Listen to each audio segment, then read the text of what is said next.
Hello दोस्तों, आप लोगों का स्वागत है पगला एक्सप्लेन चैनल पे। तो आप लोग जानते ही हो कि व्यूज से बड़ा देवता मेरे लिए कोई नहीं है, क्योंकि इस पे इतने ज्यादा व्यूज आ ही चुके हैं तो सेकंड पार्ट बना ही दिया जाए। स्टोरी बहुत ज्यादा बढ़िया है, बहुत ज्यादा जो फैन सर्विस है वो भी बहुत ज्यादा अच्छी है। इसीलिए बिना किसी देरी के वीडियो को शुरू करते हैं। तो हम लोगों ने पिछले एपिसोड में देखा था कि यहाँ पे चेन, ड्रीमी और हांसो और साथ ही में एक और बंदे जिसका नाम कुरो था, उन लोगों से मिला था। वहीं पे हांसो के पास उसके फैमिली से रिलेटेड कोई मिशन आ रहा था जो कि रेड स्टार मेंटल हॉस्पिटल के अंदर था। हांसो ये मिशन अकेले नहीं कर सकता था क्योंकि डंजन की डिफिकल्टी लेवल ज्यादा हाई थी, इसलिए चेन यहाँ पे टीम लीडर बनता है और उन लोगों को लीड करते हुए डंजन के अंदर जाता है। और हांसो के लिए ये मिशन काफी ज्यादा जरूरी था क्योंकि ये उसकी फैमिली से भी रिलेटेड था।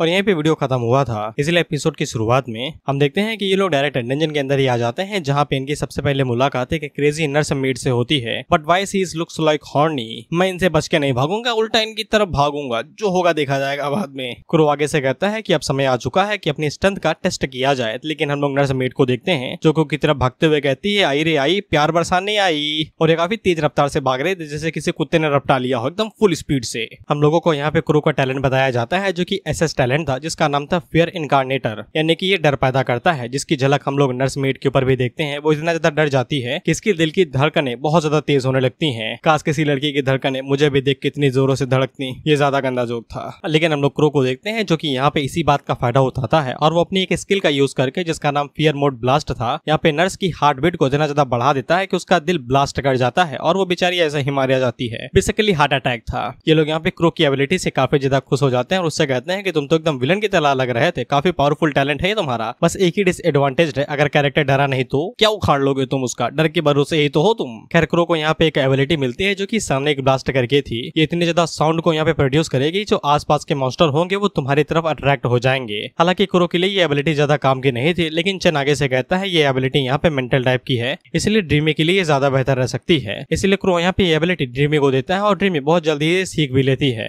वहीं पे चेन ड्रीमी से कहता है कि अब सीख ही लिया है तो फिर प्रदर्शन भी कर दो ना। इस पे ड्रीमी आगे से कहती है, सच में करूँ क्या? आसपास के जो भी मास्टर होंगे वो बहुत जल्दी यहाँ पे भागते हुए चले आएंगे। इस पे चेन आगे से कहता है, यही तो चाहता हूँ, एक एक को ढूंढ के मारेंगे तो ज्यादा टाइम लगेगा, एक साथ बुला के इकट्ठा ही मार देंगे तो फिर टाइम कम लगेगा। जिसके लिए ड्रीमी मान जाती है, जिसके बाद वो यहाँ पे सोनिक ब्लास्ट को एक्टिवेट करती है। तो इतनी ज्यादा एनर्जी और साउंड यहाँ पे रिलीज होती है कि आसपास के जो भी मॉन्स्टर थे वो सभी भागते हुए इनकी तरफ आने लगते हैं। और चेन को ये एबिलिटी पसंद आई थी क्योंकि वो एक साथ कई सारे मॉन्स्टर्स को मार सकता है और ज्यादा एवोल्यूशन पॉइंट ले सकता है। हालांकि साओ हैन काफी ज्यादा घबरा जाता है क्योंकि इतने सभी मॉन्स्टर्स को एक साथ मारना काफी ज्यादा टफ था। कुरो भी थोड़ा सा सावधान रहने के लिए कह रहा था, लेकिन चेन को कोई भी दिक्कत नहीं थी, वो एकदम मस्त था। वो उन लोगों से कहता है, चिंता क्यों करते हो बे, मैं हूं ना यहाँ पे, इसको तुम आपदा की जगह अवसर की तरह देखो, तुम्हें कितनी सारी नई स्किल्स मिलेंगी, बस तुम देखते जाओ। इस पे इन लोगों को समझ में आ जाता है कि अब लड़ना ही पड़ेगा क्योंकि मालिक नहीं मान रहा है इन लोगों का। तो ये लोग यहाँ पे अपनी अपनी एबिलिटी का यूज करते हैं। हम लोग साओ हैन को देखते हैं जो कि अपनी मेंटल पावर को यहाँ पे कुरो को देखते हैं जो कि एक और एबिलिटी का यूज करता है जिसका नाम था फियर्स सोर्स डार्कनेस। और वो यहाँ पे परछाई को एकदम तीरदार धागों के अंदर बदल के ज़ॉम्बीज़ का गला मरोड़ के उन्हें यूं ही मार देता है।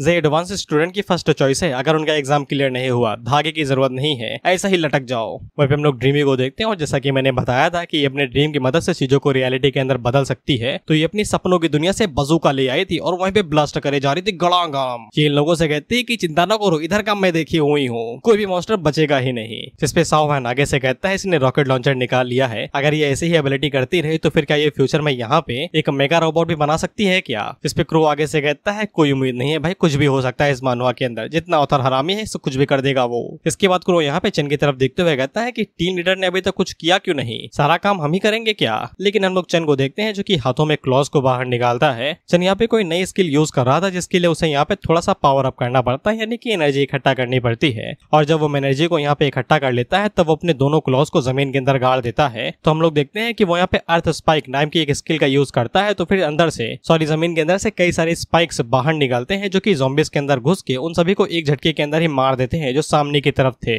जिसपे ये तीनों बहुत ही ज्यादा हैरान हो जाते हैं कि चेन ने बस एक स्ट्राइक करके सामने की तरफ जितने भी ज़ॉम्बीज़ थे 100-200 वो सभी एक झटके के अंदर ही मारे जाते हैं। हम लोग चेन को देखते हैं जो कि हाथों को साफ कर ही रहा था, तो फिर हम लोग देखते हैं कि नर्स मेड आ जाती है वहाँ पे प्यार बरसाने के लिए। तो फिर साओ हैन यहाँ पे चेन की मदद करता है और उनके ऊपर अपनी नाइफ से अटैक करता है, लेकिन चेन उसकी नाइफ को हवा में ही पकड़ लेता है और वो साओ हैन से कहता है, इतना काहे ज्यादा जज्बाती हो रहे हो, इतनी जल्दी नहीं मरूंगा भाई, मेन कैरेक्टर हूँ इस सीरीज का।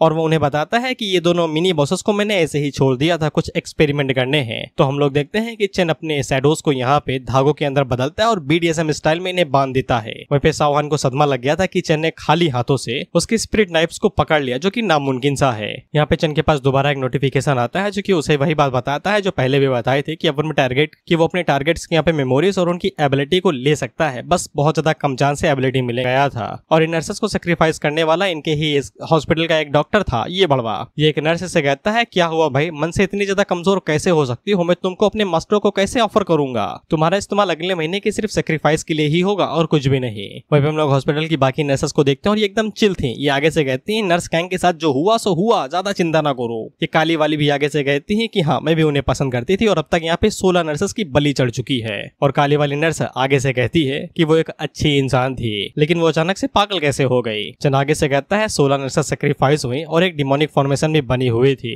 और चन को यहाँ पे कुछ याद सा आ रहा था। चन हम लोगों को बताता है कि उसकी पिछली लाइफ में वो जब एक डीमन हंटर हुआ करता था तब उसने इस हॉस्पिटल के बारे में सुना था जहाँ पे डीमंस को समन करने से रिलेटेड कुछ हुआ करता था। क्योंकि चन का लेवल कुछ ज्यादा ही कम था इसलिए वो इस टाइम डंजन के आसपास भी रहने लगा और उसे ज्यादा नहीं पता कि यहाँ पे क्या हुआ था। इसके बाद वो इन लोगों को यहाँ पे नर्सेस के बारे में नहीं बताता सेक्रीफाइजल वाली और इन लोगों से कहता है कि चलो सावहान के एक्सप्लोजिव मिशन को चेक करते हैं इससे पहले कि देर हो जाए, शायद से कोई पावरफुल मॉन्स्टर भी वहाँ पे हो सकता है। जिसके बाद अगला सीन आधे घंटे के बाद का होता है और ये लोग हॉस्पिटल के चौथे फ्लोर पे आ गए थे लेकिन इन्हें एक भी मॉन्स्टर नहीं मिला था क्योंकि भाई सोनिक ब्लास्ट करके बाहर बुला लोगे तो अंदर कहाँ ही मिलेंगे। वहीं पे क्रो को ऐसा लगता है कि सभी मॉन्स्टर यहाँ पे चन की एबिलिटी देख के डर गए हैं इसीलिए वो बाहर नहीं आ रहे हैं। तो फिर इन्हें बाहर से आवाज आती है कि कुछ ज्यादा ही एरोगेंट नहीं हो बच्चों।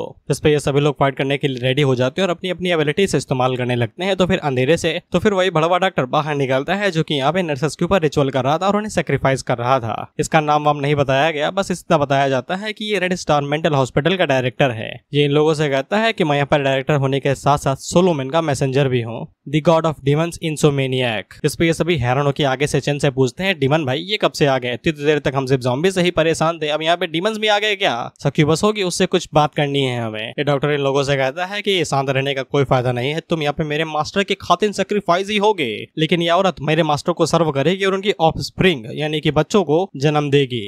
ड्रीम आगे से कहती सबसे पहले इस डॉक्टर को बांधो यार बिजली वाली कुर्सी पे और 440 बोल के 6 झटके दो इसे। अबे तो यार लोंडो का दिल भी नहीं तोड़ा मैंने, ऐसे कैसे कर लो शादी। इस पे चेन उससे कहता है कि तुम बस एक 2 घोड़े के डीमन हो जो अभी ही ह्यूमन से डीमन में ट्रांसफॉर्म हुआ है, ज्यादा उड़ो नहीं। और इस डॉक्टर से कहता है कि चलो दिखाओ तुम्हें कितना दम है। इस पे डॉक्टर साहब आगे से कहते हैं कि मैं तुम्हें दिखाता हूँ कि ताकत क्या होती है। इसके बाद ये अपने मास्टर का नाम लेते हुए कहता है ताकत दो और एक दहाड़ मारता है, साथ ही में साइकिक वेव भी रिलीज करता है जिससे इन लोगों के ऊपर बहुत ज्यादा जोर पड़ता है जो कि एक तरीके से मेंटल प्रेशर था। उन दिनों को छोड़ो चन को भी दर्द हो रहा था, उसके सर में भी दर्द होने लगता है। हालांकि उसकी मेंटल स्ट्रेंथ यहाँ पे कम नहीं थी लेकिन इसके बावजूद यहाँ पे उसे थोड़ा बहुत दिक्कत हो रही थी जिसके बाद वो अटैक करने के लिए आगे बेस्ट कर सकता है। ज्यादा देर तक तुम मेरी ब्लैक फ्लेम्स को यहाँ पे रोक नहीं पाओगे, कभी ना कभी तुम मारे ही जाओगे और साथ ही मेरे मेंटल ऑपरेशन की वजह से तुम बहुत ही जल्द ही कोमा में चले जाओगे। इसके बाद ये और ज्यादा अपनी मेंटल प्रेशर को रिलीज करता है तो यहाँ पे और ज्यादा इन लोगों को दर्द होने लगता है। लेकिन हम लोग सावहान को देखते हैं जो कि यहाँ पे अपनी मेंटल एनर्जी को जब रिलीज करता है तो वो एक्सपैंड होकर इन चारों को ढक लेती है। इसलिए मेंटल ऑपरेशन से बच जाओ लेकिन ब्लैक फ्लेम से नहीं बच सकते हो, ये तुम्हें राख बना देगी। इस पे सावहान उसे कहता है कारे कुत्ते तू अपने मास्टर के डिसेंडेंट को मरिएगा, डर नहीं लगा था कि तुम्हारा मास्टर तो पर लात मार के बाहर निकाल दे। इस पे डॉक्टर आगे से कहता है मारने से कोई भी सजा वजा नहीं मिलेगी, वैसे भी तुम धोखा ही तो दे रहे हो मास्टर को, तुम्हें मारने से तो रिवॉर्ड ही मिलेगा। इसके बाद वो अपने मुंह के अंदर यहाँ पे एकदम फ्लेम इकट्ठा करता है और छींकने के लिए आगे बढ़ता है। वहीं पे ये तीनों एकदम अटैक करने के लिए आगे बढ़ते हैं। ये कहते हैं कि उसे जल्दी से रोको इससे पहले कि वो अटैक कर दे, लेकिन हम लोग मास्टर को देखते हैं छींक आ जाती है। जिस पे ये लोग उससे पूछते हैं तुम्हें भी जुकाम होता है क्या, एस्प्रिन टैबलेट लेगा या फिर काढ़ा लेगा, बता क्या लेगा। इस पे चन पीछे से कहता है कि चलो असर तो किया, मुझे तो लगा करेगी ही नहीं।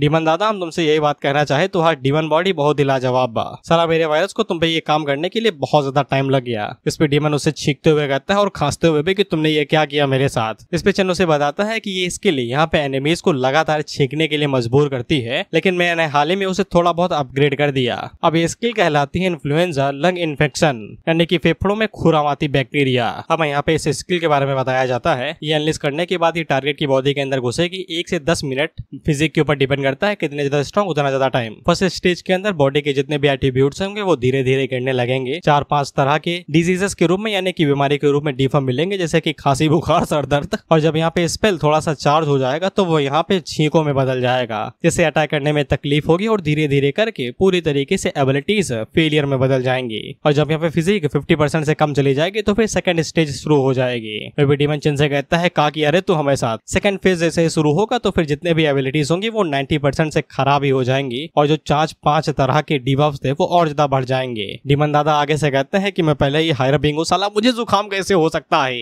कैसे जुकाम किसी को भी हो सकता है अगर तुम कभी इंसान थे, जानवरों की बात नहीं कर रहा। और जैसे ही तीसरा पड़ाव शुरू होगा तो फिर टारगेट सांस लेना ही भूल जाएगा, वो सांस लेने की एबिलिटी खो देगा। इसीलिए हम लोग डीमन दादा को देखते हैं और इन्हें सांस नहीं आ रही थी, किसी ने ऑक्सीजन छीन लिया था इनके रेडियस से। मैं बता रहा हूँ ये दिल्ली की किसी फैक्ट्री में तभी मर रहा है इतनी बुरी तरीके से। खैर डीमन दादा यहाँ पे मारे जाते हैं और चन आगे से कहता है देखो रे देखो कितनी खतरनाक एबिलिटी, ये कुछ करना भी नहीं पड़ा, ये अपने आप ही मर गया। चन आगे से कहता है अच्छा वो मैंने लार्ज अमाउंट में यहाँ पे वायरस फंड्स का इस्तेमाल कर लिया, इस इन्फ्लुएंजा एबिलिटी को इंक्रीज करने के लिए, फायदा ही फायदा मिला। खैर डीमन जैसे ही मारा जाता है तो फिर यहाँ पे चन को 12 लेवल के बॉस को मारने के बदले में 30,000 पॉइंट मिलते हैं और बाकी लोगों को इतने ही मिले थे, टीम जो है। वह चन पीछे मुड़ के इन लोगों की तरफ देखता है तो इन्होंने कराया खड़ा होकर देख ले। इसके बाद हम लोग सीवी और उसके दोस्तों को दोबारा देखते हैं जो कि यहाँ पे चन की ही वीडियो को देख रहे थे और फिर वो सभी लोग चन के हिडन क्लॉज के बारे में बात कर रहे थे कि ये हवा में आए या फिर बॉडी से निकले हैं। इसके बाद सीवी अपने उन दोस्तों से कहती है जिन्हें लगता है कि चन झूठ बोल रहा था कि तुमने देखा ना कि चन ने क्या कहा था, उसकी स्ट्रेंथ को देख के क्या तुम्हें लगता है कि वो फ्रॉड है। वह जो चश्मिश था वो आगे से कहता है कि हाँ ये तो चन ही है ना, लेकिन इन्हें भी शक था। ये आगे से यही कहते हैं कि इसे तो सिर्फ उसकी कॉम्बैट एबिलिटीज प्रूव होती हैं, इस बात की क्या गारंटी है कि उसने जो कुछ भी कहा है और जो होम शेल्टर बताया है वो एकदम सच है। वहीं पे इन लोगों को अब तो चन के ऊपर और ज्यादा शक होने लगा था। इन्हें ऐसा लगता है कि चन उस वेयर हाउस का इस्तेमाल खुद की एबिलिटीज को बढ़ाने के लिए करता है और वहां पे रखे हुए लोगों को निगल जाता है, वो खुद एक मॉन्स्टर हो सकता है। इस पे सीवी लोगों से कहती है कौन सा माल फूका है या फिर गांजे को दूध में मिला के पी गए हो, सलाह शक की एक हद होती है, कुछ तो दिमाग लगाओ अपना, उसने तुम लोगों को वेपन भी दिया था। इसके बाद सीवी एक और वीडियो निकालते हैं जो कि चन के उस वेयर हाउस की थी जहाँ पे उस मीट बॉल को लगा दिया गया था जो कि ज़ॉम्बीज को आते ही निगल ले रही थी और ये इन्फिनाइट है। सीवी के दोस्त आगे से पूछती है कि ये किस टाइप का मॉन्स्टर है तो फिर सीवी आगे से बताती है कि सोंगे ने ये वीडियो उसे भेजी है, चलो एक साथ देखते हैं। जिसके बाद ये सभी लोग उस वीडियो को एक साथ देखते हैं तो फिर यहाँ पे जियांगचन विला एरिया के बारे में बताया जा रहा था जहाँ पे सिस्टम एकदम प्रूफ था। आउटसाइड के ज़ॉम्बी जैसे ही इस वॉल के पास आते हैं तो वॉल उन्हें खा लेती है और अपनी एबिलिटी बढ़ाती है। इसके बाद वो यहाँ पे उस जगह को भी दिखाती है जहाँ पे खाना पीना रखा जाता है, फुल सुविधा है, बस एक कॉपर कॉइन दो और सारा माल पी लो, कोई दिक्कत नहीं है। जिसके बाद वो अपने घर को दिखाते हुए कहती है कि ये वही घर है जहाँ पे मैं पहले रहती थी और अभी भी रह रही हूँ। इस जगह पे ज्यादातर लोग तो नहीं आ पाते हैं, लेकिन अगर आप आते हो तो फिर हर कोई यहाँ पे सेव रहेगा, अगर यहाँ पे आ जाओ तो शायद से हमेशा यहीं पे ही रह जाओ। इसके बाद सॉन्ग आगे से शर्माते हुए कहती है अगर यहाँ पे एक बार आओगे तो फिर हमेशा के लिए रह जाओगे, अगर हम एक साथ मिलके भी काम करें तो भी यहाँ पे चंग की सारी चीजों को सेटिस्फाई नहीं कर पाएंगे, बेसिकली ढपाढप। इसीलिए सीवी के दोस्त उससे पूछती है कि चंग के पास कितनी लौंडियां हैं भी, 10-20 या फिर 300। इस पर आगे से शर्माने लगती है, यही कहती है कि इसे वीडियो पहले देख लेनी चाहिए थे, सबको एक साथ दिखाने से पहले। इस पे चश्मिश आगे से कहता है कि उन्हें यकीन नहीं था कि चंग इतना ज्यादा स्ट्रॉन्ग हो सकता है। अब इन्हें यहाँ पे कोई भी दिक्कत नहीं थी, लेकिन हम लोग उसके बगल में एक लौंडे को देखते हैं जो कि सीवी को पसंद करता था। वो उसे कहता है कि तुम चंग की लड़की नहीं बन सकती। इस पे सीवी आगे से कहता है मैंने कब कहा भाई कि मेरा नाम लूपिंग है, और सीवी लूपिंग से कहती है कि तुम्हें मुझसे कुछ भी करने की जरूरत नहीं है, मैंने तुम्हें पहले भी यहाँ पे कई बार मना किया है, कहता कि एपोकलिप्स शुरू होने से पहले भी। अब मैं तुमसे दोबारा कहती हूँ कि मेरे अंदर तुम्हारे लिए कोई फीलिंग्स नहीं है, मैं तुम्हें नहीं पसंद करती। और इतना काफी एक समझदार बंदे के लिए कि अब यहीं पे ही रुक जाना चाहिए, लेकिन लूपिंग है विनाश काले विपरीत बुद्धि, जो तुम्हें कुछ देर में पता चलेगा। इसके बाद हम लोग चन को देखते हैं जो कि सबसे पहले डीमन के ऊपर डिवोवर एबिलिटी का इस्तेमाल करता है और उसे पूरा पचा जाता है। लेकिन जब चन यहाँ पे डीमन को डिवोवर करता है तो सिस्टम उसे बताता है कि कंज्यूम की हुई बॉडी के अंदर स्पेशल टाइप का ब्लड है, चन चाहे तो उसे कंज्यूम कर सकता है, लेकिन कंज्यूम करने पे उसकी बॉडी को कुछ इफेक्ट हो सकता है। ब्लैक लाइट वायरस इस पे थोड़ा सा रिएक्ट कर सकता है। अब ये चन की मर्जी है, चन को यहाँ पे वायरस से रिलेटेड कोई भी रिस्क नहीं चाहिए था, इसीलिए वो उसकी ब्लड लाइन को बाहर निकाल देता है और उसकी बॉडी के अंदर जो भी माल था उसे पूरी तरीके से डिवोवर कर जाता है। लेकिन जो ब्लड को बाहर निकाला गया था तो सिस्टम उसे यहाँ पे थोड़ा सा कन्वर्ट करता है और रिप्लेस करके उसे एक स्पेशल आइटम के अंदर बदल देता है जो कि ए लेवल की थी, जो कि डीमन ब्लड था। सिस्टम उसे बताता है इसे पीने के बाद तुम शायद से डीमन ब्लड की यूनिक एबिलिटी का इस्तेमाल कर सकते हो और तुम्हारे पास डीमन ब्लड लाइन आ जाएगी। वहीं पे चन को हेल फायर एबिलिटी मिल गई थी जो कि डॉक्टर इस्तेमाल कर रहा था उसकी बॉडी को डिवोवर करने के बाद में। वहीं पे चन काफी ज्यादा खुश हो जाता है कि ब्लड को बाहर निकालने के बावजूद वो आइटम के अंदर बदल गया। इसके बाद चन पीछे मुड़के उन लोगों से पूछता है क्या तुम्हें कुछ खतरनाक चीज वीज मिली क्या ड्रॉप आइटम में। इस पे साओहन आगे से बताता है कि उसे यहाँ पे हेल मैसेंजर का प्रोफेशनल स्क्रोल मिला है जो कि ए लेवल का है और साथ ही में हेल ब्लैक फ्लेम की स्किल बुक भी जो ए लेवल की है। साथ ही में यहाँ पे ड्रीमी को एक इक्विपमेंट का आर्मर डिजाइन मिला था जो कि डी लेवल का था। हमें इसके बारे में लंबा चौखा बताया जाता है, लेकिन मैं तुम्हें नहीं बताने वाला क्योंकि ये दोबारा दिखाया ही नहीं गया, तो जान के क्या ही उखाड़ लोगे। हालांकि चन यहाँ पे ड्रीमी से वो वाला इक्विपमेंट और ब्लूप्रिंट ले लेता है, शायद से उसके काम का आ जाए। इसके बाद वो यहाँ पे बचे कुछ आइटम्स को एकदम इक्वली बांट देता है, जिसके लिए सब एकदम खुश थे, उन्हें कोई दिक्कत नहीं थी। हम लोग साओहन को देखते हैं जो कि यहाँ पे मीठा पना दिखा रहा था। वो आगे से कहता है अगर उसकी फैमिली का यहाँ पे मिशन पूरा हो जाए तो वो उन लोगों का बहुत ज्यादा शुक्रगुजार रहेगा, जिसपे ये लोग उसे अजीब नजरों से देखते हैं और कहते हैं हरकतें सुधारो यार अपनी। इसके बाद अगला सीन उन डीमन डॉक्टर भाई साहब के रूम का होता है और इस पूरे फ्लोर के ऊपर बस यही रूम बचा था जिसको इन लोगों ने चेक नहीं किया था। था। वहीं पे साओहन जब उस रूम को खोलता है तो फिर अंदर एक बहुत बड़ी डीमन की मूर्ति थी। वहीं पे इसके अंदर से भी एकदम स्ट्रॉन्ग ऑरा बाहर निकल रहा था, जिसपे चेन इन लोगों को बताता है कि ये जीपाई है, सोलो मैन का 16वां डीमन, उसके 72 डीमंस में से एक, जिसके बारे में डॉक्टर साहब भी बता रहे थे। और इस स्टैचू के अंदर से इतना ज्यादा ऑरा इसलिए निकल रहा है क्योंकि जीपाई शायद से स्टैचू के अंदर आ भी सकता है किसी तरीके से। चेन आगे से कहता है अगर हम लोग किसी तरीके से उसे यहाँ पे समन करने का तरीका ढूंढ निकाले तो हमारे लिए काफी ज्यादा फायदेमंद हो सकता है ये। इसके बाद हम लोगों को यहाँ पे साओ हैन फैमिली की कुछ जानकारी बताई जाती है कि कम से कम 100 सालों पहले हान फैमिली के अंदर एक औरत थी जिसे यहाँ पे जीपाई से प्यार हो गया था, वो भी एकदम दिल लगा आशिक वाला। और ऑफ कोर्स प्यार हुआ है तो गाँव गाँव होना ही था। और तब के बाद से हान फैमिली के अंदर हर एक जनरेशन में हमेशा 2 बच्चे पैदा होते हैं, जुड़वा, एक लड़का और एक लड़की। वो दोनों जैसे ही एडल्ट बन जाते हैं तो लड़की हमेशा यहाँ पे जीपाई की ब्राइड यानी कि दुल्हन बन के रहती है, वहीं पे लड़का बिना किसी दिक्कत के शादी वादी करता है और अपनी नॉर्मल लाइफ जीता है। लेकिन उन्हें लड़की को सैक्रिफाइस करना पड़ता है जीपाई को। और कई सालों तक ये चीज हमेशा लगातार चलते हुए ही आ रही थी। लेकिन 10 साल पहले जब साओ हान के फादर फैमिली की इस घटिया राज के बारे में जाने तो फिर उन्हें समझ में आ गया कि उन्हें यहाँ पे इस लूप को तोड़ना ही पड़ेगा, क्योंकि वो अपनी प्यारी डॉटर को यहाँ पे इस तरीके के मेंटल हॉस्पिटल के अंदर जाने थोड़ी ना देना चाहते थे ताकि एक डीमन को वो सिर्फ सर्व कर सके। इसलिए उन्होंने यहाँ पे कड़ा कदम उठाया और उसने अपनी न्यू सामान रखा हुआ था, क्रॉसेस भी थे, वो भी उल्टा, जहाँ पे नर्सेस को सैक्रिफाइस किया गया था। और यहाँ पे खून की खुशबू तो एकदम मनमोहक बह रही थी। वहीं पे चेन सर्कल के बीच पे कुछ रखा हुआ था तो चेन उसे उठा लेता है और उन लोगों से कहता है कि मैं तुम लोगों को भी शेयर करता हूँ। इसके बाद हमें इस चीज के बारे में बताया जाता है तो हमें पता चलता है कि ये formation of the hell teleportation का कोर है, यानी कि जीपाई को समन करने के लिए जो फॉर्मेशन चाहिए उसका खास टूल। अब इसको एक्टिवेट करने के लिए यहाँ पे सिर्फ 2 ही रिक्वायरमेंट है, 16 लोगों को सैक्रिफाइस करना पड़ेगा उनके ब्लड और सोल के साथ में, यानी कि जिंदा।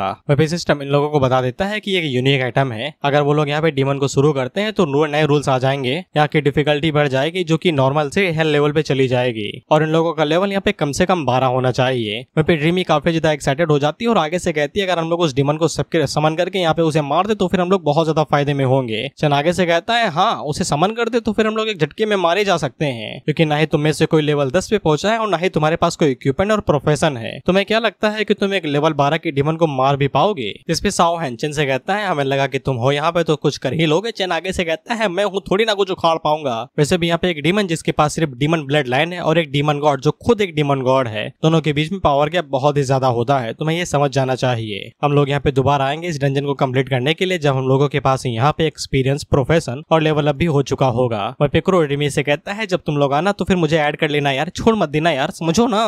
ड्रीमी आगे से कहती है नहीं बोलूंगी रे, बस पैसा देना पड़ेगा। इसके बाद ये लोग ये डंजन को यहीं पे ही खत्म करते हैं और ड्रीमी उन लोगों से पूछती है कि किसी को कुछ सवाल वाल पूछने हैं क्या। तो फिर साओहान का सर यहाँ पे दर्द करने लगा था। वो आगे से कहता है डीमन, ऑफ स्प्रिंग, सिस्टर, उसे ये सब कुछ पता भी नहीं था। उसे तो ये भी नहीं पता है कि ये सब कुछ अचानक से यहाँ पे डूम्सडे के बाद आया है या फिर ये पहले से ही एग्जिस्ट करता था रियलिटी के टाइम पे भी। चन उसे कहता है कोई फर्क नहीं पड़ता है कि ये पहले से था या फिर एपोक्लिप्स के साथ में आया है, लेकिन अब ये एग्जिस्ट करते हैं, तुम्हें ये मानना पड़ेगा। जिसके बाद वो साओहान से पूछता है कि तुम्हें कुछ अजीब याद है तुम्हारे फादर के बारे में, डूम्सडे से पहले वो कुछ किया करते थे। साओहान आगे से बताता है बाप बेटी की ज्यादा नहीं बनती थी, मुझे बस इतना पता है कि मेरा बाप एक आम आदमी था, सुबह दारू पीता था और रात को गांजा पी के सो जाता था बस। सबसे यूनिक बात यही थी कि जब वो ज़ॉम्बी के अंदर बदले थे तो फिर वो दूसरे ज़ॉम्बी से बिल्कुल अलग थे। क्रो को ऐसा लगता है कि साओहान के बाप यहाँ पे एक डीमन ज़ॉम्बी के अंदर बदले होंगे, तो साओहान आगे से कहता था बिल्कुल नहीं, उनकी ट्रांसफॉर्मेशन का ज़ॉम्बी के साथ कुछ भी लेना देना नहीं था, वो असल में एक प्लेग ज़ॉम्बी के अंदर बदले थे। पहले वो पर्पल थे जिसके बाद वो ग्रीन पर्पल के अंदर बदल गए और साओहान को उन प्लेग्स के अंदर से एकदम स्ट्रॉन्ग सेंस ऑफ फीलिंग आ रही थी कि बवाल होने वाला है, इसलिए उसने यहाँ पे अपने बाप को छुआ नहीं, अपनी साइकिक एबिलिटी का इस्तेमाल करके उन्हें दूर पटक दिया और साओहान के बाप के साथ यही आखिरी मुलाकात की। चन उससे पूछता है प्लेग ज़ॉम्बी, जिस पे साओहान आगे से कहता है इसकी वजह ये भी हो सकती है कि वो पहले किसी केमिकल फैक्ट्री के अंदर काम किया करते थे, या तक कि उनके क्लिक्स के अंदर भी इस तरीके के केमिकल और प्लेग्स रहा करते थे।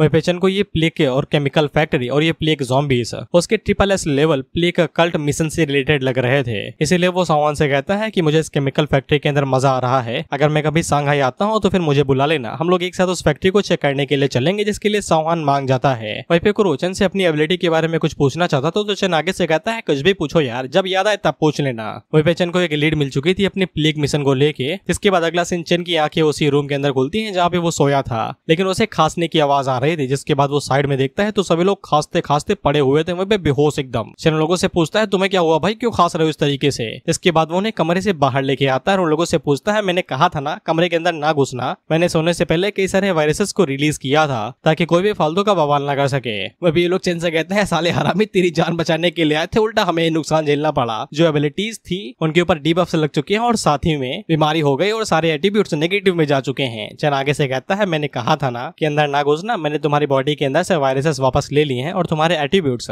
कुछ ही देर में नॉर्मल हो जाएंगे। मैं चला उसे जियांग लूपिंग फूपिंग कुछ तो नाम था उससे पूछने के लिए, तो फिर जीवी उसके पास आती है और उसे बताती है उसका नाम जियांग लूपिंग है और वो असल में तुम्हें मारने के लिए कमरे में घुसा था। चन आगे से पूछता है मुझे मारने के लिए क्या वजह थी भाई? इस पे सीवी उसे बताती है कि लूपिंग और उसका दोस्त इस बात के ऊपर यकीन नहीं कर रहे थे जो तुमने यहाँ पे सेटलमेंट के बारे में बताई थी, इसीलिए सीवी को यहाँ पे उन्हें वीडियो दिखानी पड़ी। लेकिन इस वीडियो के अंदर सोंगी ने कुछ अपमानजनक बातें कर दी जो तुम्हें पहले से ही पता है, रिपीट नहीं करूंगा। सीवी आगे से कहती है कि मैंने उसे कई बार रिजेक्ट किया लेकिन उसे ऐसा लगता है कि ये सब कुछ तुम्हारी वजह से हो रहा है, इसलिए उसने तुम्हें मारने की कोशिश की। ये कहते हुए इन सभी चीजों की वजह तुम ही हो, अगर तुम्हें मार दिया जाए तो सब कुछ ठीक हो जाएगा। चन आगे से कहता है ये कैसा लॉजिक है बे, विनाश काले विपरीत बुद्धि। इस पे सीवी आगे से कहती है कि ये सब कुछ काफी लंबे टाइम से चल रहा है। सीवी यहाँ पे जिस भी किसी मेल फ्रेंड के साथ बात करने की कोशिश करती तो वो हमेशा उन्हें पीट पाट के बाहर फेंक देता। कहता कि लूपिंग ने उसके चाइल्डहुड फ्रेंड को भी लात मार के उसके स्कूल से भगा दिया, ये ज्यादा था वैसे। लेकिन कॉलेज के अंदर जब से सोंगी उसको प्रोटेक्ट कर रही थी तो तब से वो उससे थोड़ा दूरी बना के रखा हुए था और वह ना ही किसी दूसरी लड़कियों के ऊपर चांस मार पा रहा था, यानी कि ये हरामी पहले से था।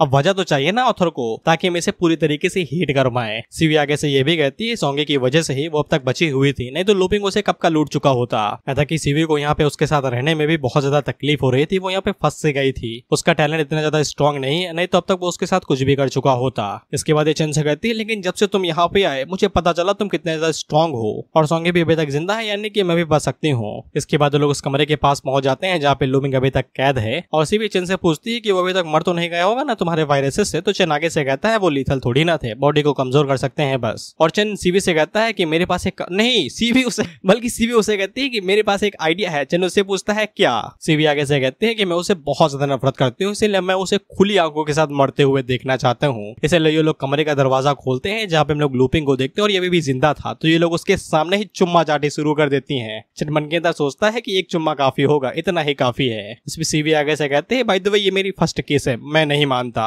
बाय द वे लूपिंग भैया got NTR death, that was cruel but I fucking don't care about it, क्योंकि विनाश काले विपरीत बुद्धि। इसके बाद अगला सीन 2 दिनों के बाद का और हम लोग चन को देखते हैं जो कि टार्जन की तरह बिलों से उधर उधर कूदते हुए जा रहा था। सोंगी इसके पास मैसेज करके उसे बताती है कि सीवी और उसके लोगों को हम लोगों ने पिकअप कर लिया है। और एक और चीज, यहाँ पे हाल ही में एक मिस्टीरियस चैट ग्रुप के बारे में बात कर रही है जो कि फुल ऑफ एक्सपर्ट से भरा हुआ है और यूमर्स ऐसा कर रहे हैं कि तुम उस चैट ग्रुप की लीडर हो। वो ग्रुप पूरी तरीके से पॉइजनर के साथ भरा हुआ है जिन लोगों ने अपनी एबिलिटीज को यहाँ पे डूम्सडे से पहले ही अवेकन कर लिया था, यानी कि ट्रायल से पहले। और सॉन्ग यहाँ पे चन से पूछती है कि ये बात सच है क्या? चन यहाँ पे सॉन्ग से कहता है ऑफ कोर्स ये बात सच है, भूल गए क्या? मैंने तुम्हें पहले ही बता दिया था कि डूम्सडे से पहले अपनी एबिलिटी को अवेकन कर लो, लेकिन तुम नहीं कर पाई थी। इस पे सॉन्ग यहाँ पे चन से पूछती है तो फिर क्या ये सभी एक्सपर्ट्स हमें फ्यूचर में मदद करेंगे और उन सभी बातों का क्या जो कि यहाँ पे चैट ग्रुप के अंदर हो रही है? चन उसे कहता है कि उसकी चिंता ना करो, मुझे उस पोस्ट भेज दो जिसके ऊपर ये सब कुछ लिखा हुआ है, मैं बस सब कुछ डिसाइड कर लूंगा। इसके बाद सॉन्ग यहाँ पे चन को वो पोस्ट भेज देती है। इसके बाद चन को वो पोस्ट दिखती है तो इसके ऊपर लंबा चौका लिखा हुआ था। इसका सारांश बस इतना सा ही है कि चन के चैट ग्रुप जिसका नाम चैट नंबर 1 है, उसके जितने भी मेंबर हैं वो ज्यादातर यहाँ पे उस टाइम पे अपने एबिलिटीज को अवेकन किए थे जब तक ट्रायल भी सही शुरू हुआ था, इसलिए इन सभी को एक्सपर्ट्स कहा जा रहा था। यहाँ तक कि चैट नंबर 1 ग्रुप ने ये भी बताया कि ये चैट ग्रुप तब बनाई गई थी जब ट्रायल भी नहीं शुरू हुआ था, जिससे चन को समझ में आ जाता है कि चैट नंबर ग्रुप 1 को अब फेमस करने का समय आ चुका है। अगर वो इसे अभी यहाँ पे फेमस कर देगा तो फिर जो दबदबा होगा वो फ्यूचर में और भी ज्यादा अच्छा रहेगा और पब्लिक के ऊपर और ज्यादा इम्पैक्ट पड़ेगा जो इन्हें ही फायदा देगा। ये लोग यहाँ पे एकता और इज्जत के नाम पे काफी ज्यादा फेमस हो जाएंगे। इसके बाद चंद जैसे जैसे आगे बढ़ता है तो नीचे के पत्ते सूख जाते हैं क्योंकि वो उस विलेज में आ चुका था जहाँ पे वो आना चाहता था और ऑफ कोर्स यहाँ पे लाशें टंगी और लटकी पड़ी थी और सिस्टम चंद को बताता है कि वो उस विलेज के अंदर आ चुका है जो कि डीमंस के अंदर यकीन करते हैं। चंद लोगों को बताता है कि ये उसकी पास्ट लाइफ के अंदर भी था, उसे यहाँ पे एस रैंक का डीमन हंटर मिशन दिया गया था। इस मिशन को कंप्लीट करने के लिए 3 टास्क हैं। पहले टास्क में यहाँ पे विलेजर्स को डीमन समन करने से रोकना होता है जिसके लिए 100 पॉइंट मिलेंगे, सॉरी 500। दूसरे टास्क में यहाँ पे उन सभी विलेजर्स को मारना होता है जो कि यहाँ पे डीमन को समन करने वाले थे, जिसके लिए यहाँ पे 1500 एक्सपीरियंस पॉइंट मिलेंगे। और तीसरे टास्क में विलेजर्स के साथ साथ डीमन को भी मारना है जिसको समन किया गया था, तो फिर 5000 एवोल्यूशन पॉइंट मिलेंगे और साथ ही में डीमन ब्लड पोर्शन भी जो सी ग्रेड का है। चंद लोगों को यहाँ पे अपने पास्ट लाइफ के मिशन के बारे में बताता है कि पास्ट लाइफ में यहाँ पे एक बंदा था जिसका नाम कियांग था। वो यहाँ पे कई सारे एडवेंचरर्स को इकट्ठा करता है और उनसे कहता है कि हम लोग यहाँ पे सिर्फ सेकंड टास्क को कंप्लीट करेंगे और सही सलामत बाहर आ जाएंगे। इसके बाद जो भी माल मिलेगा यानी कि गोल्ड कॉइन उन्हें आपस में बांट लेंगे। चंद को पिछली लाइफ में गोल्ड कॉइन की जरूरत थी तो फिर वो यहाँ पे कियांग की छोटी बातों में आ गया और वो इस मिशन के अंदर ज्वाइन हो गया। लेकिन कियांग ने जानबूझ के यहाँ पे सेकंड टास्क को मिशन फेल करवा दिया और विलेजर्स ने यहाँ पे डीमन को समन कर लिया। इसके बाद उसने अपने सभी टीममेट्स को लिया और इस बैटल से बाहर आ गया। सिर्फ अपने अपने टीममेट्स को, बाकी वो जिसने दर्जनों इकट्ठा किए थे रैंडम एडवेंचर्स को, उन्हें वहीं पे ही छोड़ दिया, जो कि उस डीमन के साथ फाइट करके उस डीमन को कमजोर कर रहे थे। और ये उस कियांग का मकसद था। इसके बाद कियांग और उसके टीममेट्स ने डीमन को मार दिया, और जो रैंडम मिशन से भागने यानी कि विलेज से भागने की कोशिश कर रहे थे, तो फिर कियांग और उसके ग्रुप वालों ने उन्हें मार दिया, यानी कि उनके पास वापस जाने का भी कोई मौका नहीं था। कियांग ने यहाँ पे कम से कम 100 लोगों को इकट्ठा किया था इस मिशन के लिए। जब उन्हें समझ में आ गया कि वो लोग यहाँ से वापस नहीं जा सकते, नहीं तो कियांग उन्हें मार देगा, इसलिए उन लोगों ने यहाँ पे डीमन के साथ लड़ने का ही फैसला किया। लेकिन उनमें से कोई भी उस डीमन के खिलाफ जीत नहीं पाया, और उस डीमन ने उन सभी को मार दिया। और जब डीमन एकदम थक हार के कमजोर हो गया, तो फिर कियांग और उसकी टीम वाले आगे बढ़े और डीमन को मार दिला दिया। लेकिन उसने कभी सोचा भी नहीं था कि चेन जिंदा बच जाएगा। चेन को पता था अगर कियांग ने उसे ढूंढ लिया तो फिर वो लोग उसे मार ही देंगे,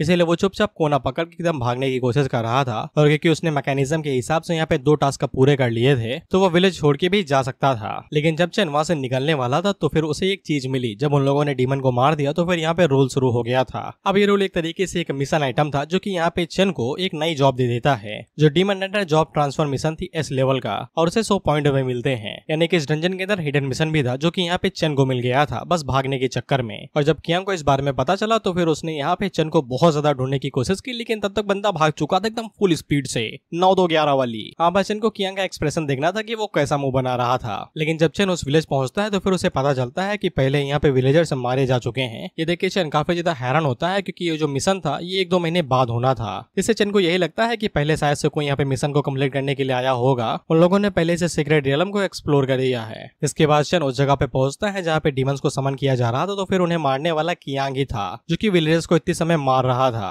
और उन लोगों ने सेकंड टास्क को कंप्लीट कर लिया था। कियांग इन लोगों से कहता है कि हम लोगों को वापस लौट जाना चाहिए, जब अगली बार आएंगे तो फिर बॉस को मारने की कोशिश करेंगे। उसी टाइम पे इन्हें दिखाई देता है कि चेन इन्हीं की तरफ आ रहा है। वो उन लोगों से कहता है तुम लोग जा रहे हो क्या? अगर जा रहे हो तो फिर तुम्हें कोई दिक्कत नहीं होनी चाहिए अगर मैं बॉस को मार देता हूँ। इस पे कियान उसे कहता है कि जैसे तुम्हारी मर्जी। इसे चेन को समझ में आ जाता है कि कियान को इस रियलम के बारे में पहले से ही पता चल चुका था। उसने बाद में प्लान बनाया होगा कि सभी लोगों को बलि का बकरा बना के बॉस को मारते हैं। कियान जाते हुए चेन को बता जाता है कि बॉस के लेवल 11 है, तो फिर संभल के। चेन आगे से कहता है तुम चिंता ना करो, मैं सब कुछ देख लूंगा। इसके बाद हम लोग चेन को देखते हैं जो कि डीमन को बुला लेता है। तो वो डीमन बाहर निकल के चेन से कहता है कीड़े तुझे मुझसे डर नहीं लगता है क्या? अपनी मौत एक्सेप्ट कर ले।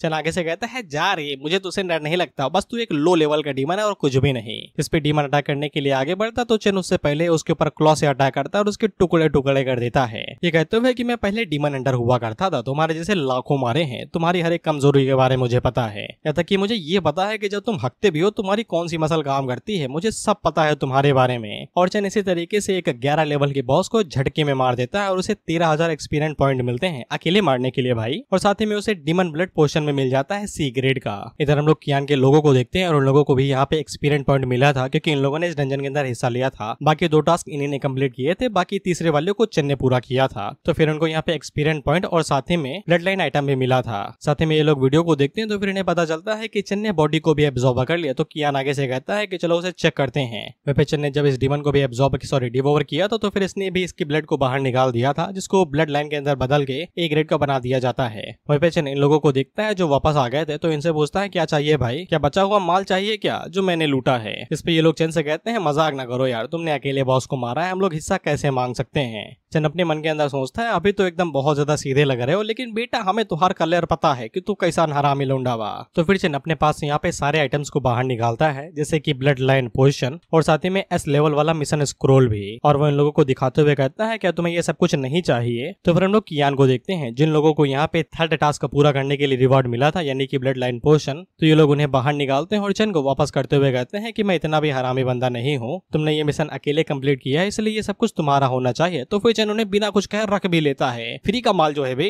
वहीं पे चेन कियान से कहता है बधाई देने के लिए वापस तो नहीं आए होगे, जो कहने आए हो बक दो। इस पे कियान आगे से कहता है कोई बड़ी बात नहीं है, वो बस यहाँ पे चेन के साथ दोस्ती करना चाहता है और ये जानना चाहता है कि चेन कहाँ पे रहता है, क्योंकि वो लोग इतने समय यहाँ पे वेस्टर्न वो चेन के इलाके को साफ कर रहे हैं। अगर वो लोग गलती से यहाँ पे चेन की टेरिटरी के ऊपर हमला कर देते हैं तो ये थोड़ा सा गलत हो सकता है। वहीं पे जब वांग चेन की बात आती है तो फिर चेन को यहाँ पे ड्रीमी के बारे में याद आता है कि ड्रीमी भी तो उसी इलाके में रहती है ना। इससे चेन को समझ में आ जाता है कि भले ही यहाँ पे एकदम नाइस बनने की कोशिश कर रहा है, ये जानने की कोशिश कर रहा है कहीं ये गलती से इलाके में हमला ना कर दे, लेकिन ये असल में बस किसी की कमजोरी ढूंढ रहा है। इसीलिए चेन उसे कहता है कि चिंता ना करो, मेरा इलाका यहाँ से काफी ज्यादा दूर है, लेकिन वेस्टर्न वो चैन के अंदर बस मैं एक जिम को जानता हूँ। चेन ने ड्रीमी के इलाके के बारे में ये बात सिर्फ इसीलिए बताई ताकि उसे ये पता चल सके कि कियान का इन्फ्लुएंस ड्रीमी के इलाके तक है है या नहीं। इस पे कियान आगे से बताता है कि उन लोगों ने वानचेंग के जिम वाले इलाके के ऊपर कुछ ही टाइम पहले हमला किया था, अब वो बस छोटी मोटी चीजें साफ कर रहे हैं वहाँ की, यानी कि इंसानों को। और ये चेन से कहता है कि उसका दबदबा जरूर जियांग चेन के अंदर काफी ज्यादा होगा, वो दोनों आपस में दोस्त कर सकते हैं। इससे चेन को यहाँ पे समझ में आ जाता है अगर इन लोगों ने पहले ही जिम के इलाके के ऊपर हमला कर लिया है, और सफाई का मतलब यहाँ पे ज्यादा कुछ नहीं, बस लोगों को मार के इलाके के ऊपर कब्जा करना है। और चेन को समझ में आ जाता है कि इसीलिए उसने कभी ड्रीमी के बारे में सुना नहीं था अपनी पास्ट लाइफ के अंदर, क्योंकि इन लोगों ने उसे पहले ही मार दिया था इस क्लीनिंग के नाम पे।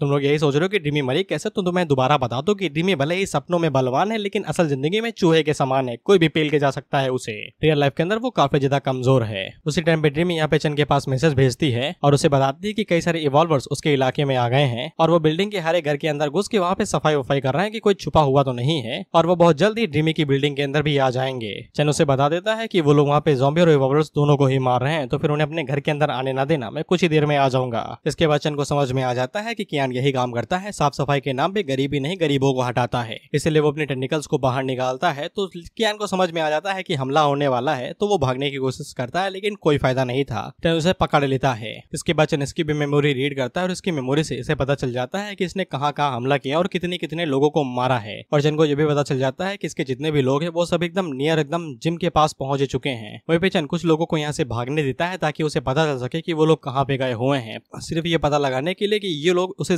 ड्रीमी के घर तक ले जाएं। हाँ, इसे ड्रीमी का घर नहीं पता है, सपनों में डायरेक्ट बुला लेती है ड्रीमी इसको, बल्ला मार के सर फोड़ दूंगी। वहीं पे जैसे ही पता चलता है लड़की है, तो उनकी मुस्कान देखो एकदम जैसे कि मिस्टर बीस्ट इन्हीं की टट्टे खो जाता है। खैर सीवी को समझ में आ जाता है कि ये भड़वे नहीं जाएंगे, तो वो आगे से सोनिक ब्लास्ट का इस्तेमाल करती है और इतनी ज्यादा आवाज निकालती है कि इनके कार के पर्दे फट जाते हैं और ये एक झटके के अंदर ही मारे जाते हैं। वहीं पे सीवी की भी हवा टाइट हो जाती है इतनी ज्यादा एनर्जी इस्तेमाल करने की वजह से, क्योंकि उसकी फिजिकल कंडीशन बहुत ही ज्यादा खराब है। हालांकि उसे यकीन था कि ये लोग अब तक बेहोश हो चुके होंगे, लेकिन हम लोग देखते हैं जो कि बेहोश होते हुए भी यहाँ पे बैकअप बुला लेते हैं। ये कहते आते हैं, ये कहते हुए माल तो बढ़िया है। इसके बाद ये जीवी को पकड़ने के लिए आगे बढ़ती है। उससे पहले ही जीवी यहाँ पे ब्लैक फ्लेम ऑफ हेल का इस्तेमाल करती है और इन्हें जला के मार देती है। लेकिन अब ड्रीमी के अंदर बिल्कुल भी जान नहीं बची थी, वो उसने पूरी अपनी मेंटल पावर इस्तेमाल कर ली थी और एकदम बुरी तरीके से सांस लेने लगती है। उसी टाइम पे ये लोग बाहर निकलते हैं, जैसे कि इन लोगों ने चारा पहले भेजा था। वहीं ये लोग आगे से कहते हैं कभी ये बेचारी कुछ भी नहीं कर पाएगी, ये तो थक चुकी है। तो फिर ये खिड़की की तरफ आगे बढ़ने लगती है। ये कहते हुए कि कूद के मर जाऊंगी, लेकिन कुत्तों के हाथ नहीं लगूंगी। लेकिन ये लोग उसे रोकने लगते हैं। यहाँ पे तो उनकी रिएक्शन देखो, जीभ देखो कैसे लपलपाली, साले रसल मलाई नहीं है, पसीना रहता है वहाँ पे, छी।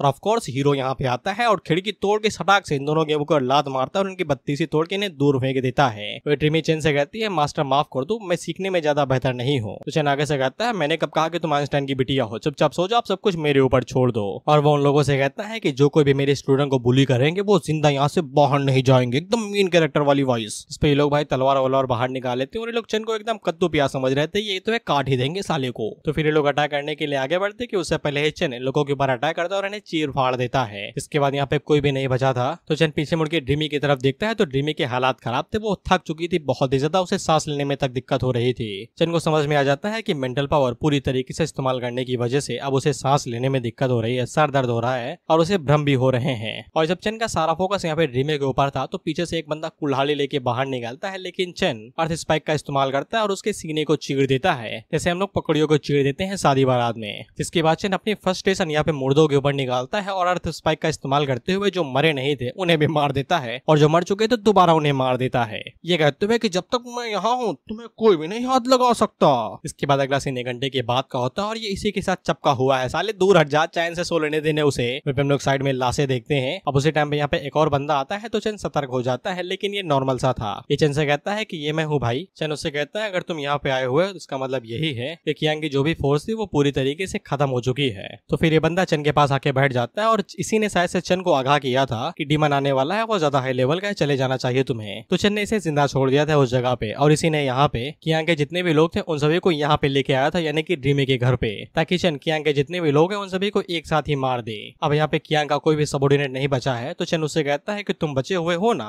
जिस पे ये बंदा काफी ज्यादा घबरा जाता है और चेन को बताता है कि वो सिर्फ इसलिए बचा हुआ है क्योंकि वो इन लोगों के लिए थोड़ा बहुत ही काम का था, बल्कि वो तो यहाँ पे मजबूरी से काम कर रहा था क्योंकि उसके बीवी और बच्चे हैं। उसके साथ सिर्फ ए लेवल का टैलेंट है जो कि ट्रू विजन है, जो कि यहाँ पे रास्ता दिखाने विखाने के काम ही आता है। वो सिर्फ अपनी फैमिली के लिए उनका नौकर बना हुआ था। अगर उसका टैलेंट यहाँ पे थोड़ा सा भी खराब होता तो उन लोगों ने इसे भी मार दिया होता, जैसे कि इसके पूरे इलाके को मार दिया था और इसके दोस्तों वोस्तों को भी।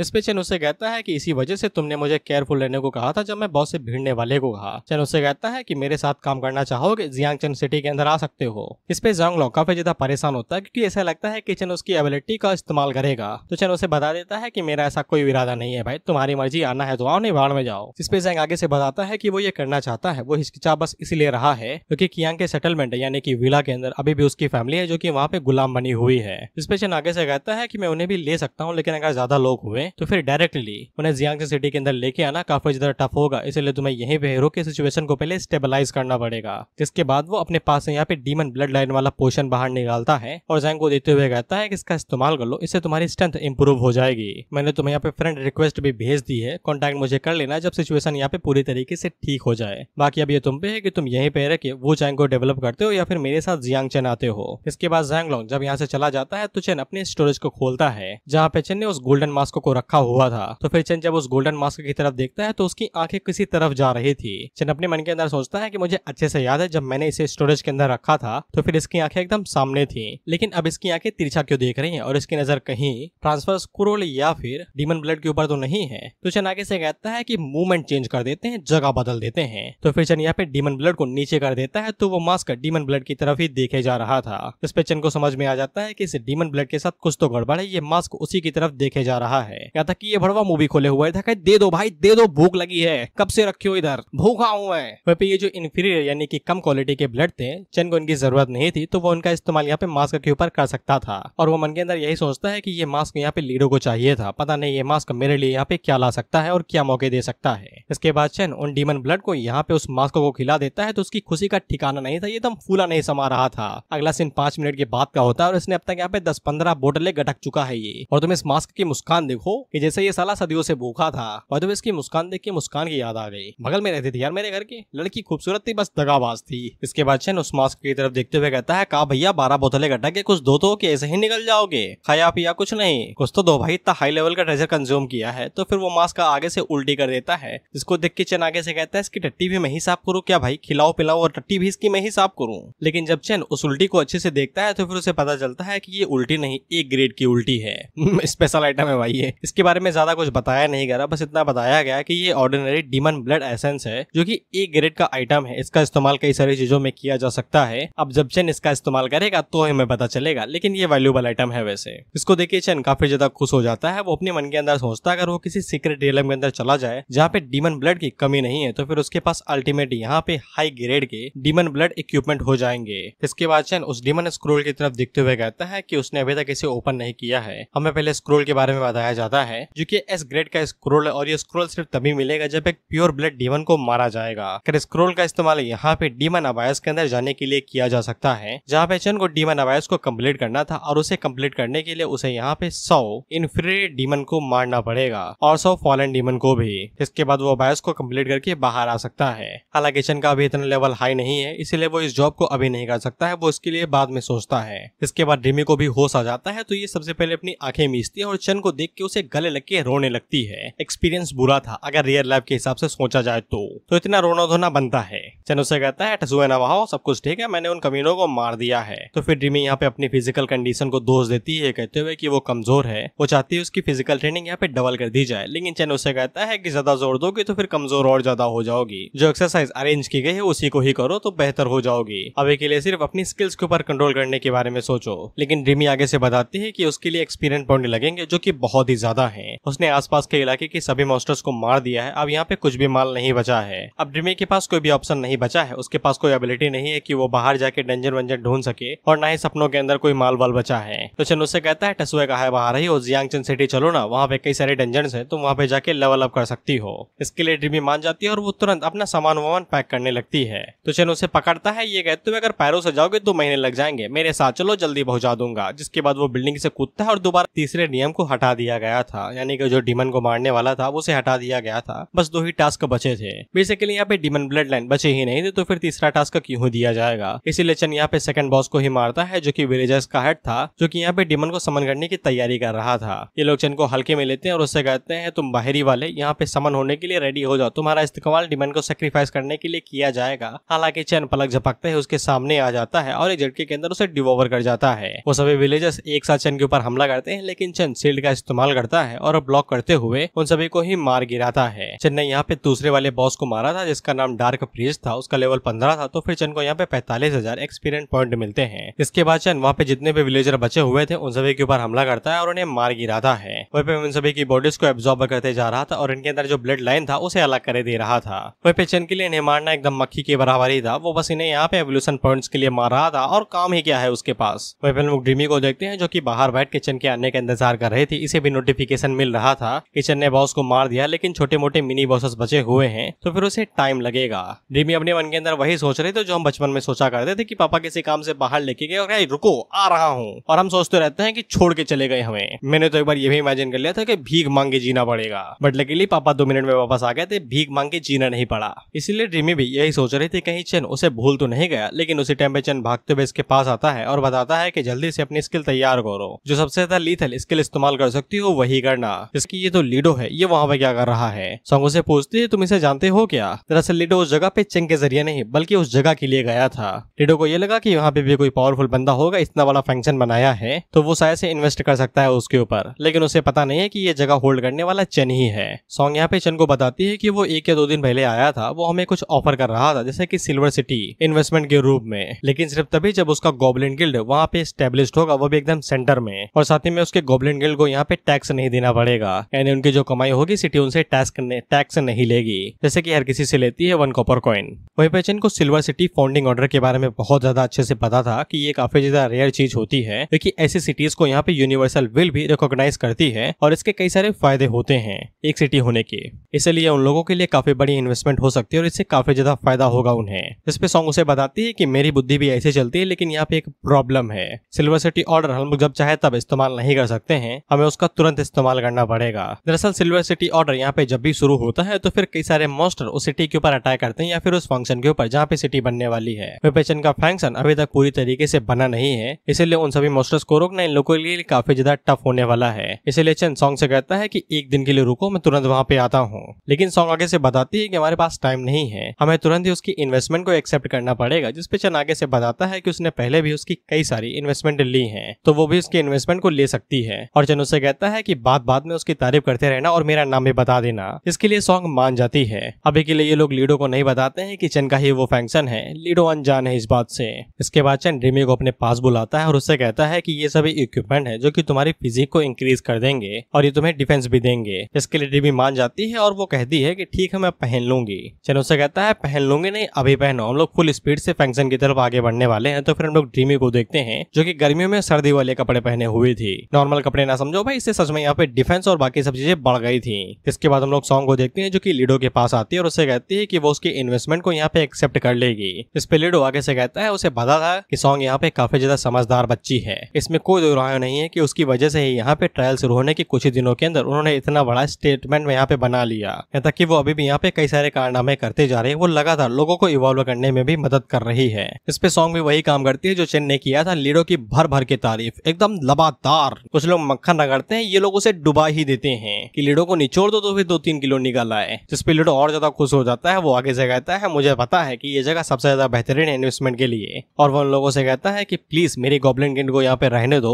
इसके लिए सॉन्ग मान जाती है और वो लीडो से कहती है तुम्हें पता है कि हमारे सेटलमेंट के अंदर ऐसे कई सारे लोग हैं जो कि तुम्हें पहले से ही जानते हैं, और उन्हें जैसे ही पता चला कि तुम यहाँ पे आए हो तो वो तुमसे मिलने के लिए भागते हुए आ रहे हैं। इस पे लीडो आगे से कहता है कौन है भाई वो, ज्यादातर लोगों को मेरे बारे में नहीं पता है, मैंने अब यहाँ पे शुरुआत ही कहाँ की है। इस पे सॉन्ग उसे बताती है कि तुम उसके बारे में जानते होगे, उसका नाम चन है और तुमने उसकी कई सारी इन्वेस्टमेंट को पहले भी एक्सेप्ट किया हुआ है। इसको जान के लीडो काफी ज्यादा हैरान होता है और अपने पास से कुछ तो निकालता है, ये कहते हुए कि ये वाली इन्वेस्टमेंट उसके लिए काम नहीं करेगी। इस पे सॉन्ग उससे पूछती है कि इन्वेस्टमेंट नहीं करोगे क्या सेटलमेंट के ऊपर। इस पे लीडो आगे से कहता है ऐसा नहीं है, उसने सोचा नहीं था कि चन यहाँ का इंचार्ज होगा, इसीलिए वो यहाँ पे इस इन्वेस्टमेंट को चेंज करने वाला है। लीडो यहाँ पे जो सिल्वर सिटी बनाने वाला था वो उसे चेंज करके गोल्डन सिटी में बदल देता है, जो एक एस क्लास की गोल्डन सिटी ऑर्डर था। और वो सॉन्ग को ये काट देते हुए कहता है कि ये सिटी ऑर्डर इतना ज्यादा डिफिकल्ट नहीं होगा चन के लिए। और वो सॉन्ग से कहता है अगर वो सही समय पे वापस आ जाता है तो फिर तुम्हारे पास शायद से मौका होगा कि तुम एस क्लास के मॉन्स्टर को भी यहाँ पे रोक पाओगे। इसके बाद सॉन्ग को यहाँ पे इस मिशन के बारे में बताया जाता है गोल्डन सिटी ऑर्डर के लिए। अब इसमें बस मॉन्स्टर टाइड को ही रोकना था और कुछ भी नहीं, जिसके बाद ये लोग सिटी को फाउंड कर पाएंगे, यानी कि स्थापित कर पाएंगे। वहीं पे सॉन्ग लीडो से कहती है कि ये वाली क्वेस्ट पहले वाले से कई ज्यादा बड़ी और खतरनाक भी है। इस पे लीडो आगे से कहता है जितना बड़ा रिस्क उतना ज्यादा फायदा,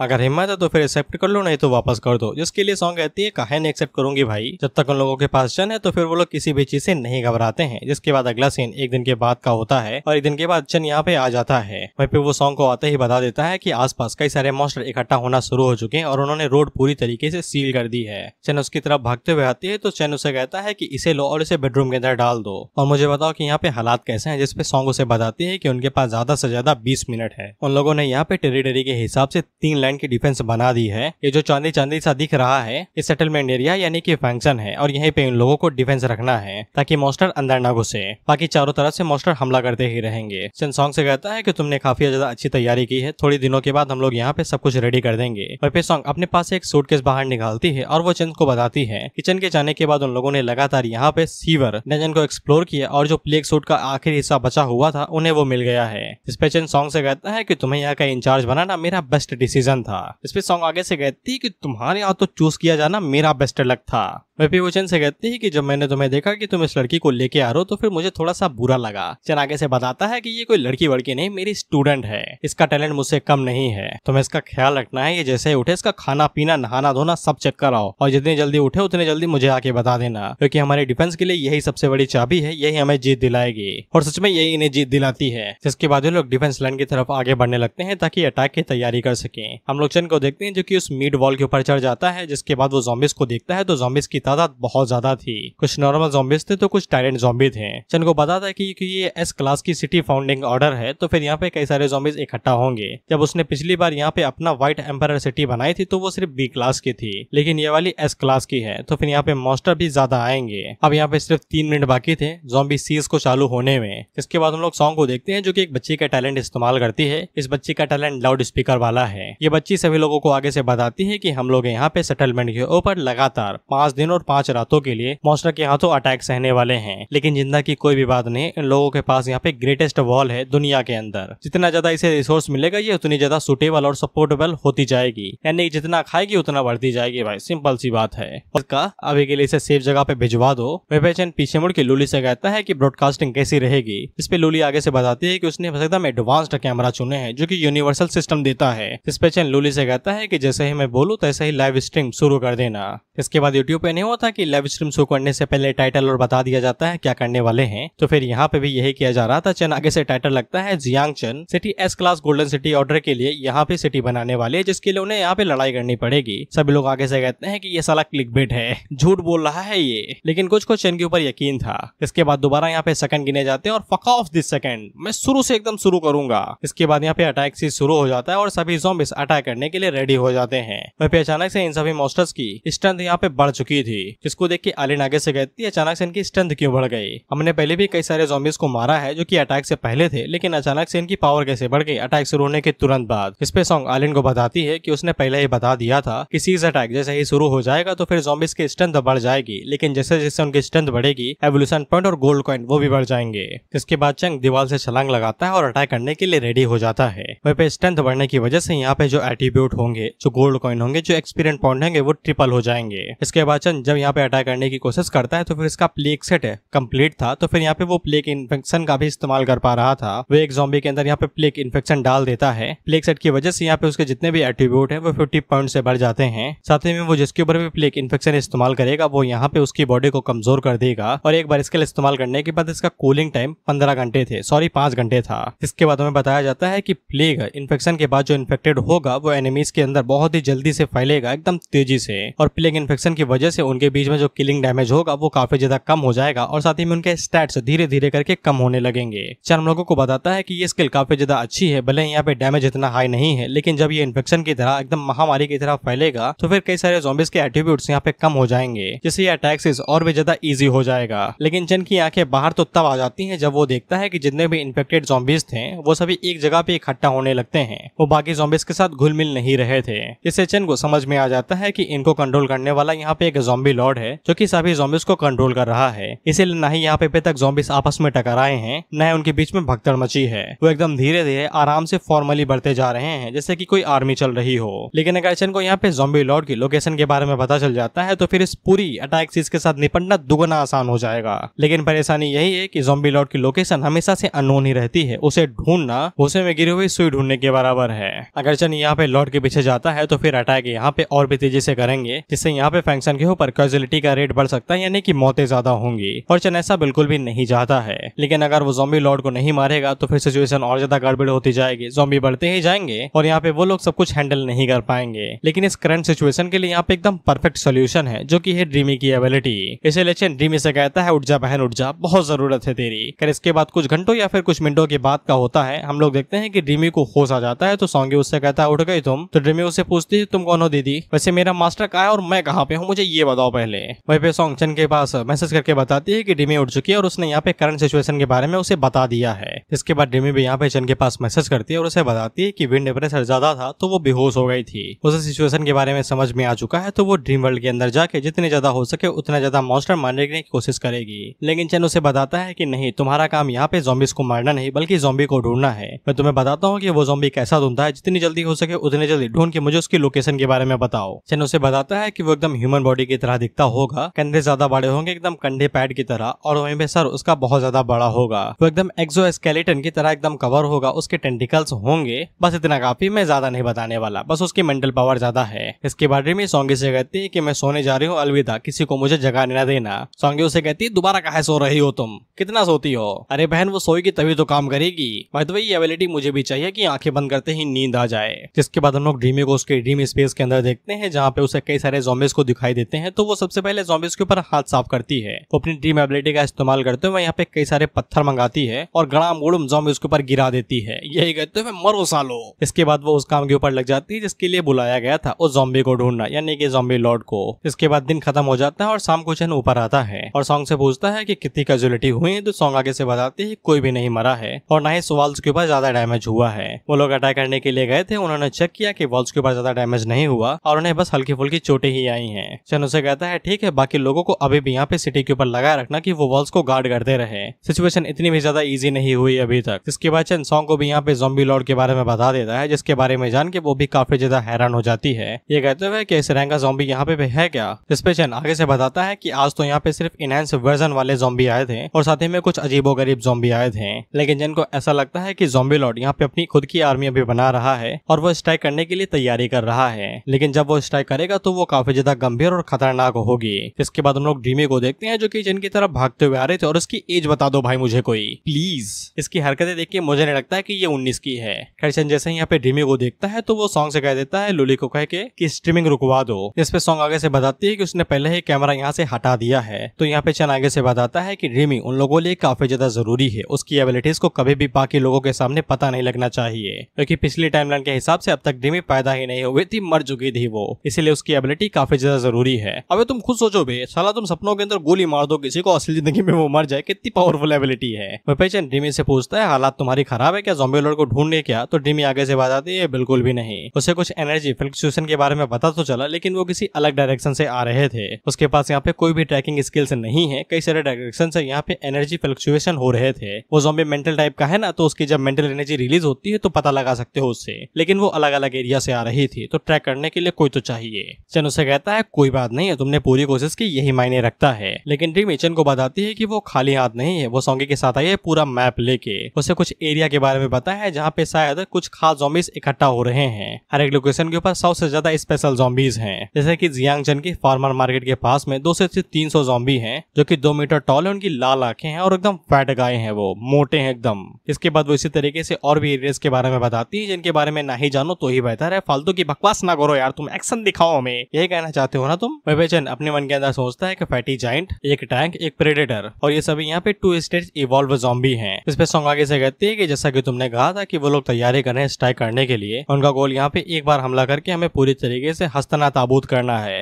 वैभेचन आगे से कहता है अगर वो सिर्फ उसको टारगेट करते हैं तो फिर उनका जीतना तय है, लेकिन ज़ॉम्बी लॉर्ड के ऑर्डर की वजह से वो कभी भी उसे टारगेट नहीं करेंगे, वो सीधा सिटी के अंदर घुस के यहाँ के लोगों को मारने की कोशिश करेंगे। इसके बाद ये सब कुछ सिर्फ एक गेम के अंदर बदल जाएगा। इसके अंदर बस एक ही रूल है कि कौन किसको पहले मारता है, और मुश्किल से ही इनमें से सिर्फ 10% लोग ही सर्वाइव कर पाएंगे। इस पे सॉन्ग पीछे मुड़ के बड़े स्टाइल से कहती है कि ज़ॉम्बी लॉर्ड को पहले मारना पड़ेगा, मैं अभी जाके देखती हूँ कोई इवॉल्वर है क्या जिसके पास यहाँ पे कोई टैलेंट हो ज़ॉम्बीज को ट्रैक करने वाला। चन आगे से कहता है काहे मेहनत करती हो बाबू, हमें पास पहले से ही सुटेबल कैंडिडेट है। और चन यहाँ पे किसे कॉन्टेक्ट करता है, हान साओ को। हान साओ यहाँ पे आता है जो कि ड्रीमी की एबिलिटी की वजह से आया था, पहले बता दूं वो संघाई से इतना बड़ा ट्रेवल नहीं कर सकता है, उसको 3-4 दिन लग जाएंगे, लेकिन ड्रीमी की ड्रीम वर्ल्ड की वजह से बस 2-3 मिनट। मिनट। सावहान जब इस विला के पास आता है वो आगे से कहता है विला बढ़िया है भाईजान, कितने पैसे देने पड़ेंगे यहाँ पे रहने के लिए। चन आगे से कहता है फ्री में रह लेना, 3-4 मदद कर दो बस। इस पे सावहान आगे से काफी ज्यादा खुश हो जाता है, ये कहते हुए कि खून पसीना बहा दूंगा आपके लिए। इसके बाद ड्रीमी चन से पूछती है कि उन्हें किस टाइप का स्पेशल ज़ॉम्बी पहले मारना है। चन आगे से कहता है टीवी टावर चलते हैं। इसके बाद अगला सीन टीवी टावर का होता है। हम लोग यहाँ पे मॉन्स्टर्स को देखते हैं, ये साले स्पाइडरमैन के देवाने हैं, चढ़े जा रहे हैं ऊपर। इनसे ज्यादा अच्छी एबिलिटी तो मेरे घर के मकोड़ों के पास में सड़सड़ाते हुए चढ़ जाते हैं। चन हम लोगों को बताता है कि विस्लर सिर्फ ऐसे ज़ॉम्बीज है जो कि यहाँ पे वॉल को इग्नोर कर सकते हैं और इसी टाइप के ज़ॉम्बी से यहाँ पे उन लोगों के फंक्शन के लिए सबसे बड़ा खतरा है। अगर वो लोग इन्हें मार देते हैं तो फिर खतरा कम हो जाएगा। ऑफ कोर्स भाई दीवार के ऊपर चढ़ लोगे तो फिर क्या है जरूरत है दीवार तोड़ने की।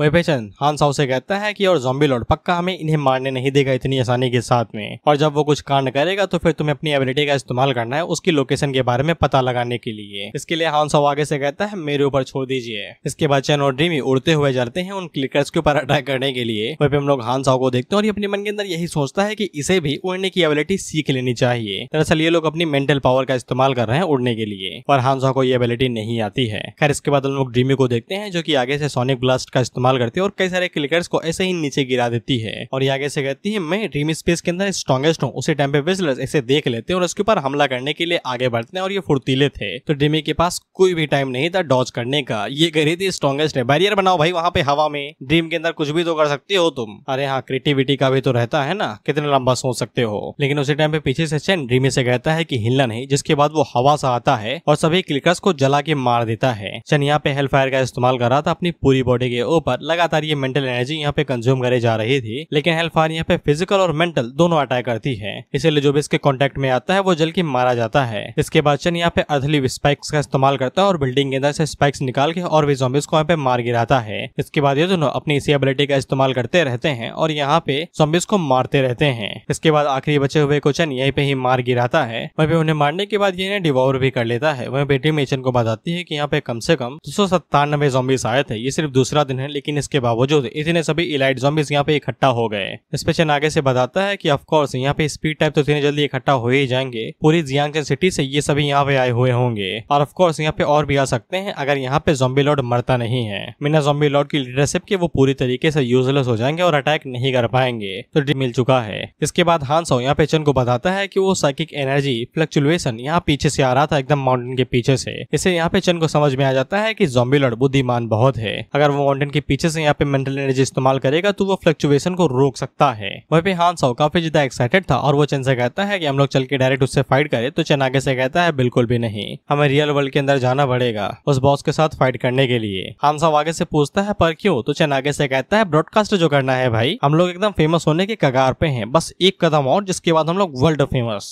टी सीरीज हमारे टट्टे हो जाएगा गाने बनवाने के लिए। वहीं पे चन हान साउ से कहता है अगर ड्रॉप आइटम में मुझे कुछ खतरनाक मिलता है तुम्हारे लिए तो फिर मैं तुम्हारे लिए वो बचा लूंगा। वहीं पे चन ड्रीमी से कहता है कि तुम मुझे उठा दो लेकिन तुम हान साउ को लो और कुछ स्पेशल टाइप की इलाइट ज़ॉम्बीज को मार गिरा दो। ड्रीमी पूछती है किस टाइप के, तो चन आगे से बताता है उन्हें स्क्रीमर्स कहते हैं, ये किसी इवॉल्व टाइप नहीं है, बस ये स्पिरिचुअली इवॉल्व हो गए हैं, ये क्लोज कॉम्बैक्ट में इतने बेहतर नहीं है लेकिन चिल्ला चिल्ला के कान फाड़ देते हैं, इसलिए तुम इन्हें संभालो, तुम्हारे पास भी तो यही एबिलिटी, जब तुम दोनों आपस में चिल्लाओगे तो कोई ना कोई जीतेगा ही, मैं चला भाई। इसके बाद अगला सीन रियल वर्ल्ड का होता है जहाँ पे हम लोग चन को देखते हैं जो कि इस माउंटेन पे आ चुका था जहाँ पे ज़ॉम्बी लॉर्ड छुपने बिल्कुल भी नहीं होने वाली है क्योंकि उसे यहाँ पे हाई लेवल के वायरस की खुशबू आ रही थी। अब उसी टाइम पे 2 ज़ॉम्बीज पीछे से बाहर निकलते हैं जो कि चन के ऊपर अटैक कर देते हैं और ये मुझे पोकेमॉन के सीजर्स की तरह लग रहे हैं। चन हम लोगों को बताता है कि इन्हें हंटर्स कहा जाता है जो कि स्पीड इवॉल्वर टाइप है, लेकिन इनकी स्पीड यहाँ पे हंटर्स से भी ज्यादा तेज है। ये पक्का ज़ॉम्बी लॉर्ड के बॉडीगार्ड्स होंगे। जिसके बाद वो दोबारा चन के ऊपर अटैक करने के लिए कोशिश करते हैं लेकिन चन उनके हाथों को पकड़ लेता है अपनी शील्ड और क्लॉ का इस्तेमाल करके। वहीं पे चन ने खुद को जानबूझ के कमजोर दिखाया था ताकि ये एकदम से अटैक कर दें और चन में था तो फिर उसी टाइम पे दूसरा वाला पीछे से अटैक करने की कोशिश करता है लेकिन चन मौके देखते ही यहाँ पे दूसरे वाले को पकड़ता है और उसे पीछे वाले के ऊपर दे मारता है धड़ाम से, जिससे उन दोनों की बुद्धि खनखना जाती है और ये बेहोश हो जाते हैं झटके के अंदर। वहीं पे चन मौका देखते हैं यहाँ पे अपने हैमर का इस्तेमाल करता है और उन दोनों की मुंडी के ऊपर मार के उनकी मुंडी फोड़ देता है। इसके बाद मैंने डिवॉर भी कर चुम्मेश्वरी। लेकिन मेरे इरादे और जजमेंट बिल्कुल अलग है, मैं किसी के ऊपर भी दया नहीं दिखाता, और ऊपर से तुम्हारी मेंटल एनर्जी मुझसे काफी ज्यादा कम है, तो फिर इल्यूजन मेरे ऊपर काम नहीं करने वाले। ज़ॉम्बी भी आगे से कहता है कि क्या बवाल चीज है भाई, कहाँ आ गया मैं। इस पे चन उससे कहता है अरे मेरे ज़ॉम्बी बॉट को डर लग रहा है क्या। इसके बाद हम लोगों को यहाँ पे चन की पूरी फाइट के जरिए जो ब्रॉडकास्टिंग हो रही, लाइव स्ट्रीम हो रही है, उसके कमेंट्स दिखाए जाते हैं जो चन के टैलेंट के बारे में ही बात करते हैं। तो मैं इन्हें बार बार इंक्लूड नहीं करूंगा, दिक्कत होती है भाई। फाइट सीक्वेंस एक्सप्लेन करूं या फिर इनकी बातें करूं, तुम ही बताओ। इसके बाद हम लोग शेल्टर को देखते हैं जहाँ पे सॉन्ग सभी लोगों से कहती है कि फ्रंट लाइन के ऊपर अटैक करने के लिए रेडी हो जाओ। हम लोग देखते हैं कि फिजिकल इवॉल्व ज़ॉम्बी आए थे जिनको यहाँ पे बजरगर कहा गया है, और इनकी स्ट्रेटेजी लाजवाब है।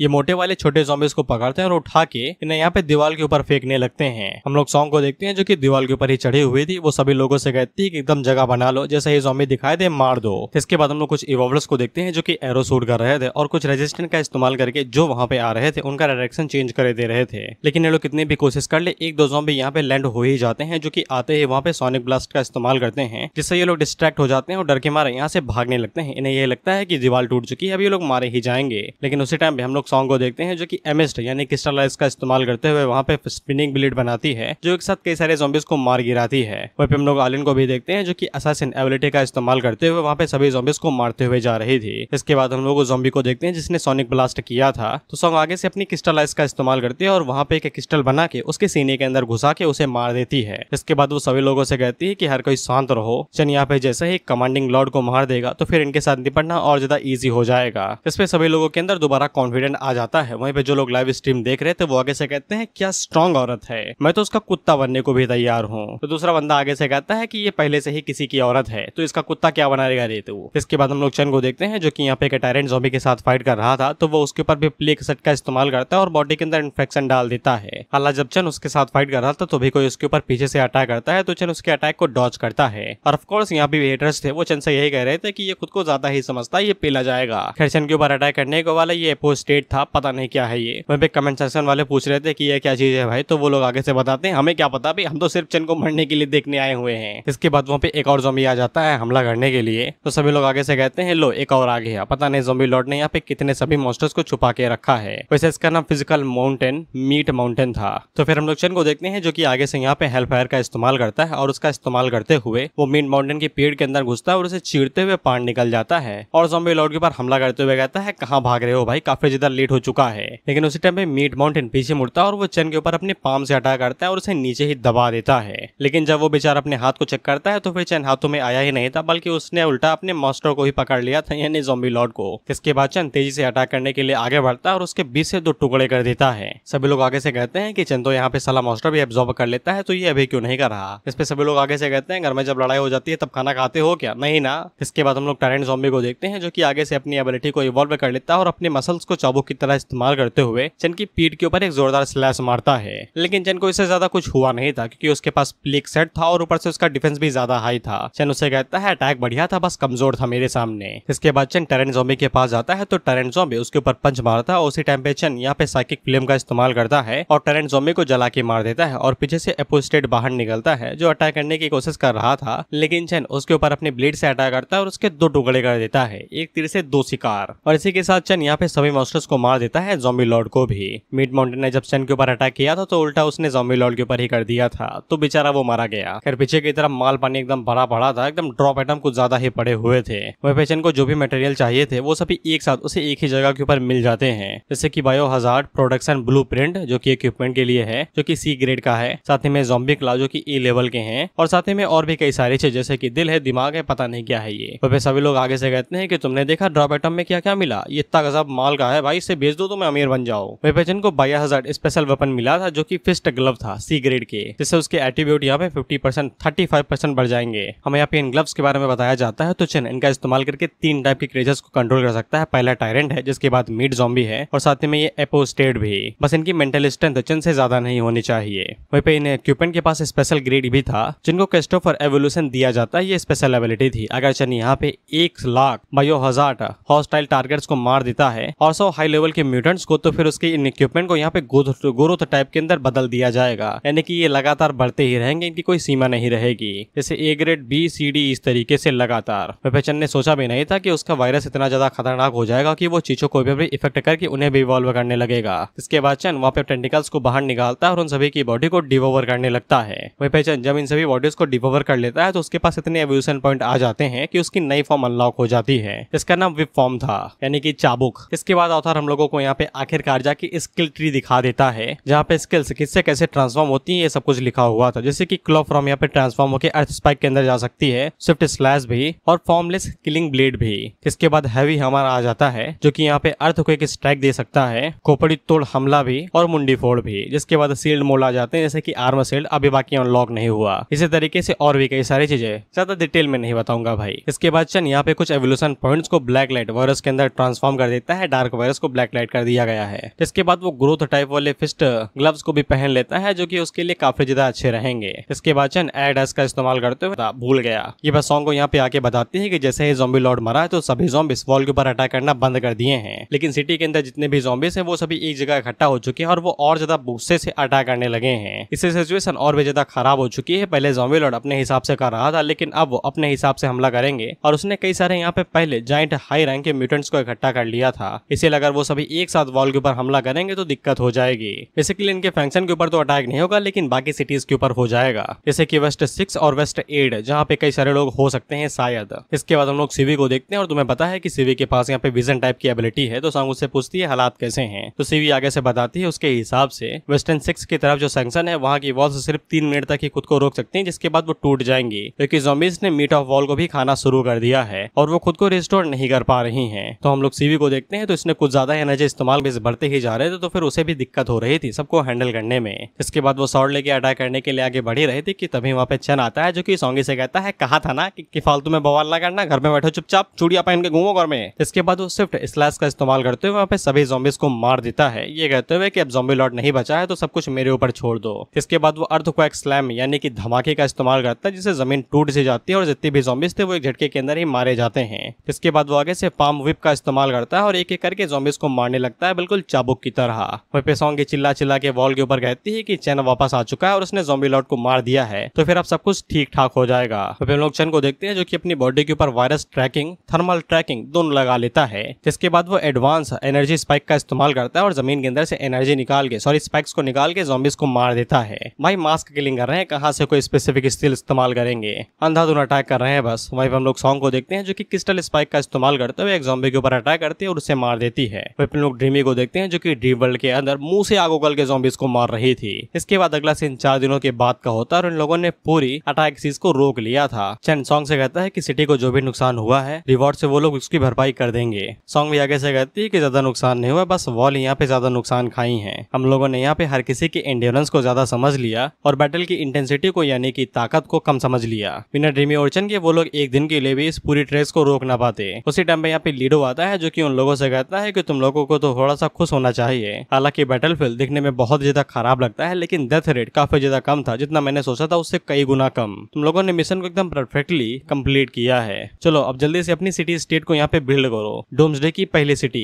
चैन और सॉन्ग को बताया जाता है कि लीडो ने जो उन्हें यहाँ पे एस लेवल की gold city building order mission दिया था वो कंप्लीट हो चुका है। अब वो लोग यहाँ पे अपनी सिटी बना सकते हैं। फिर सॉन्ग चैन से पूछती कि हम लोग सिर्फ सिटी ही बनाएंगे और कुछ भी नहीं। इस पे लीडो आगे से कहता है नहीं, तुम्हें और भी फायदे मिलेंगे। चैन आगे से कहता है कि सबसे पहले जगह देख लेते हैं कि कहाँ पे हम लोग सिटी बनाने वाले हैं। इसके बाद अगला सीन यहाँ पे जियांगजन के रेसिडेंटल एरिया नाउंगसेन माउंटेन का पैर होता है, यानी कि एकदम नीचे तरह। वहाँ पे बीच में एकदम अजीब कुछ चीज चमकने लगी थी, तो सभी लोग कहते हैं कि ये क्या है। इसके बाद जब वो लोग उस चीज को चेक करते हैं तो ये क्रिस्टल के अंदर पूरी सिटी थी। नीचे लिखा हुआ था कि ये सिटी ऑफ हार्ट है। इसको सिर्फ यहाँ पे सॉन्ग और उसके चुने गए लोग ही इस्तेमाल कर सकते हैं, उल्टा और कोई भी नहीं। इससे सभी लोगों को समझ में आ जाता है कि ये चीज यहाँ पे सॉन्ग की ही है। इसके बाद वहाँ पे सॉन्ग और चैन भी आ जाते हैं। वहीं पे सॉन्ग चैन को बताती है उसने ये जगह यहाँ पे जानबूझ के चूज की है क्योंकि ये जगह एकदम परफेक्ट है, क्योंकि ये सिटी जहाँ पे बनेगी वो जगह तो एकदम समतल रहेगी, लेकिन चारों तरफ से इसे माउंटेन ने घेर रखा होगा जो कि डिफेंस की तरह काम करेंगे। और भी ऐसे कई सारी जगह है जहाँ पे कुछ इंपॉर्टेंट बिल्डिंग्स और रिसोर्स एरिया सेव किए जा सकते हैं और लोग पानी वाले रास्ते का इस्तेमाल यहाँ पे ट्रांसपोर्ट के लिए कर सकते हैं। इस पे चैन सॉन्ग से कहता है कि जब इतना सब कुछ प्लान कर ही लिया है तो फिर डायरेक्ट बिल्डिंग को ही क्यों नहीं बना देती, अपने सुबातों से ये काम करो।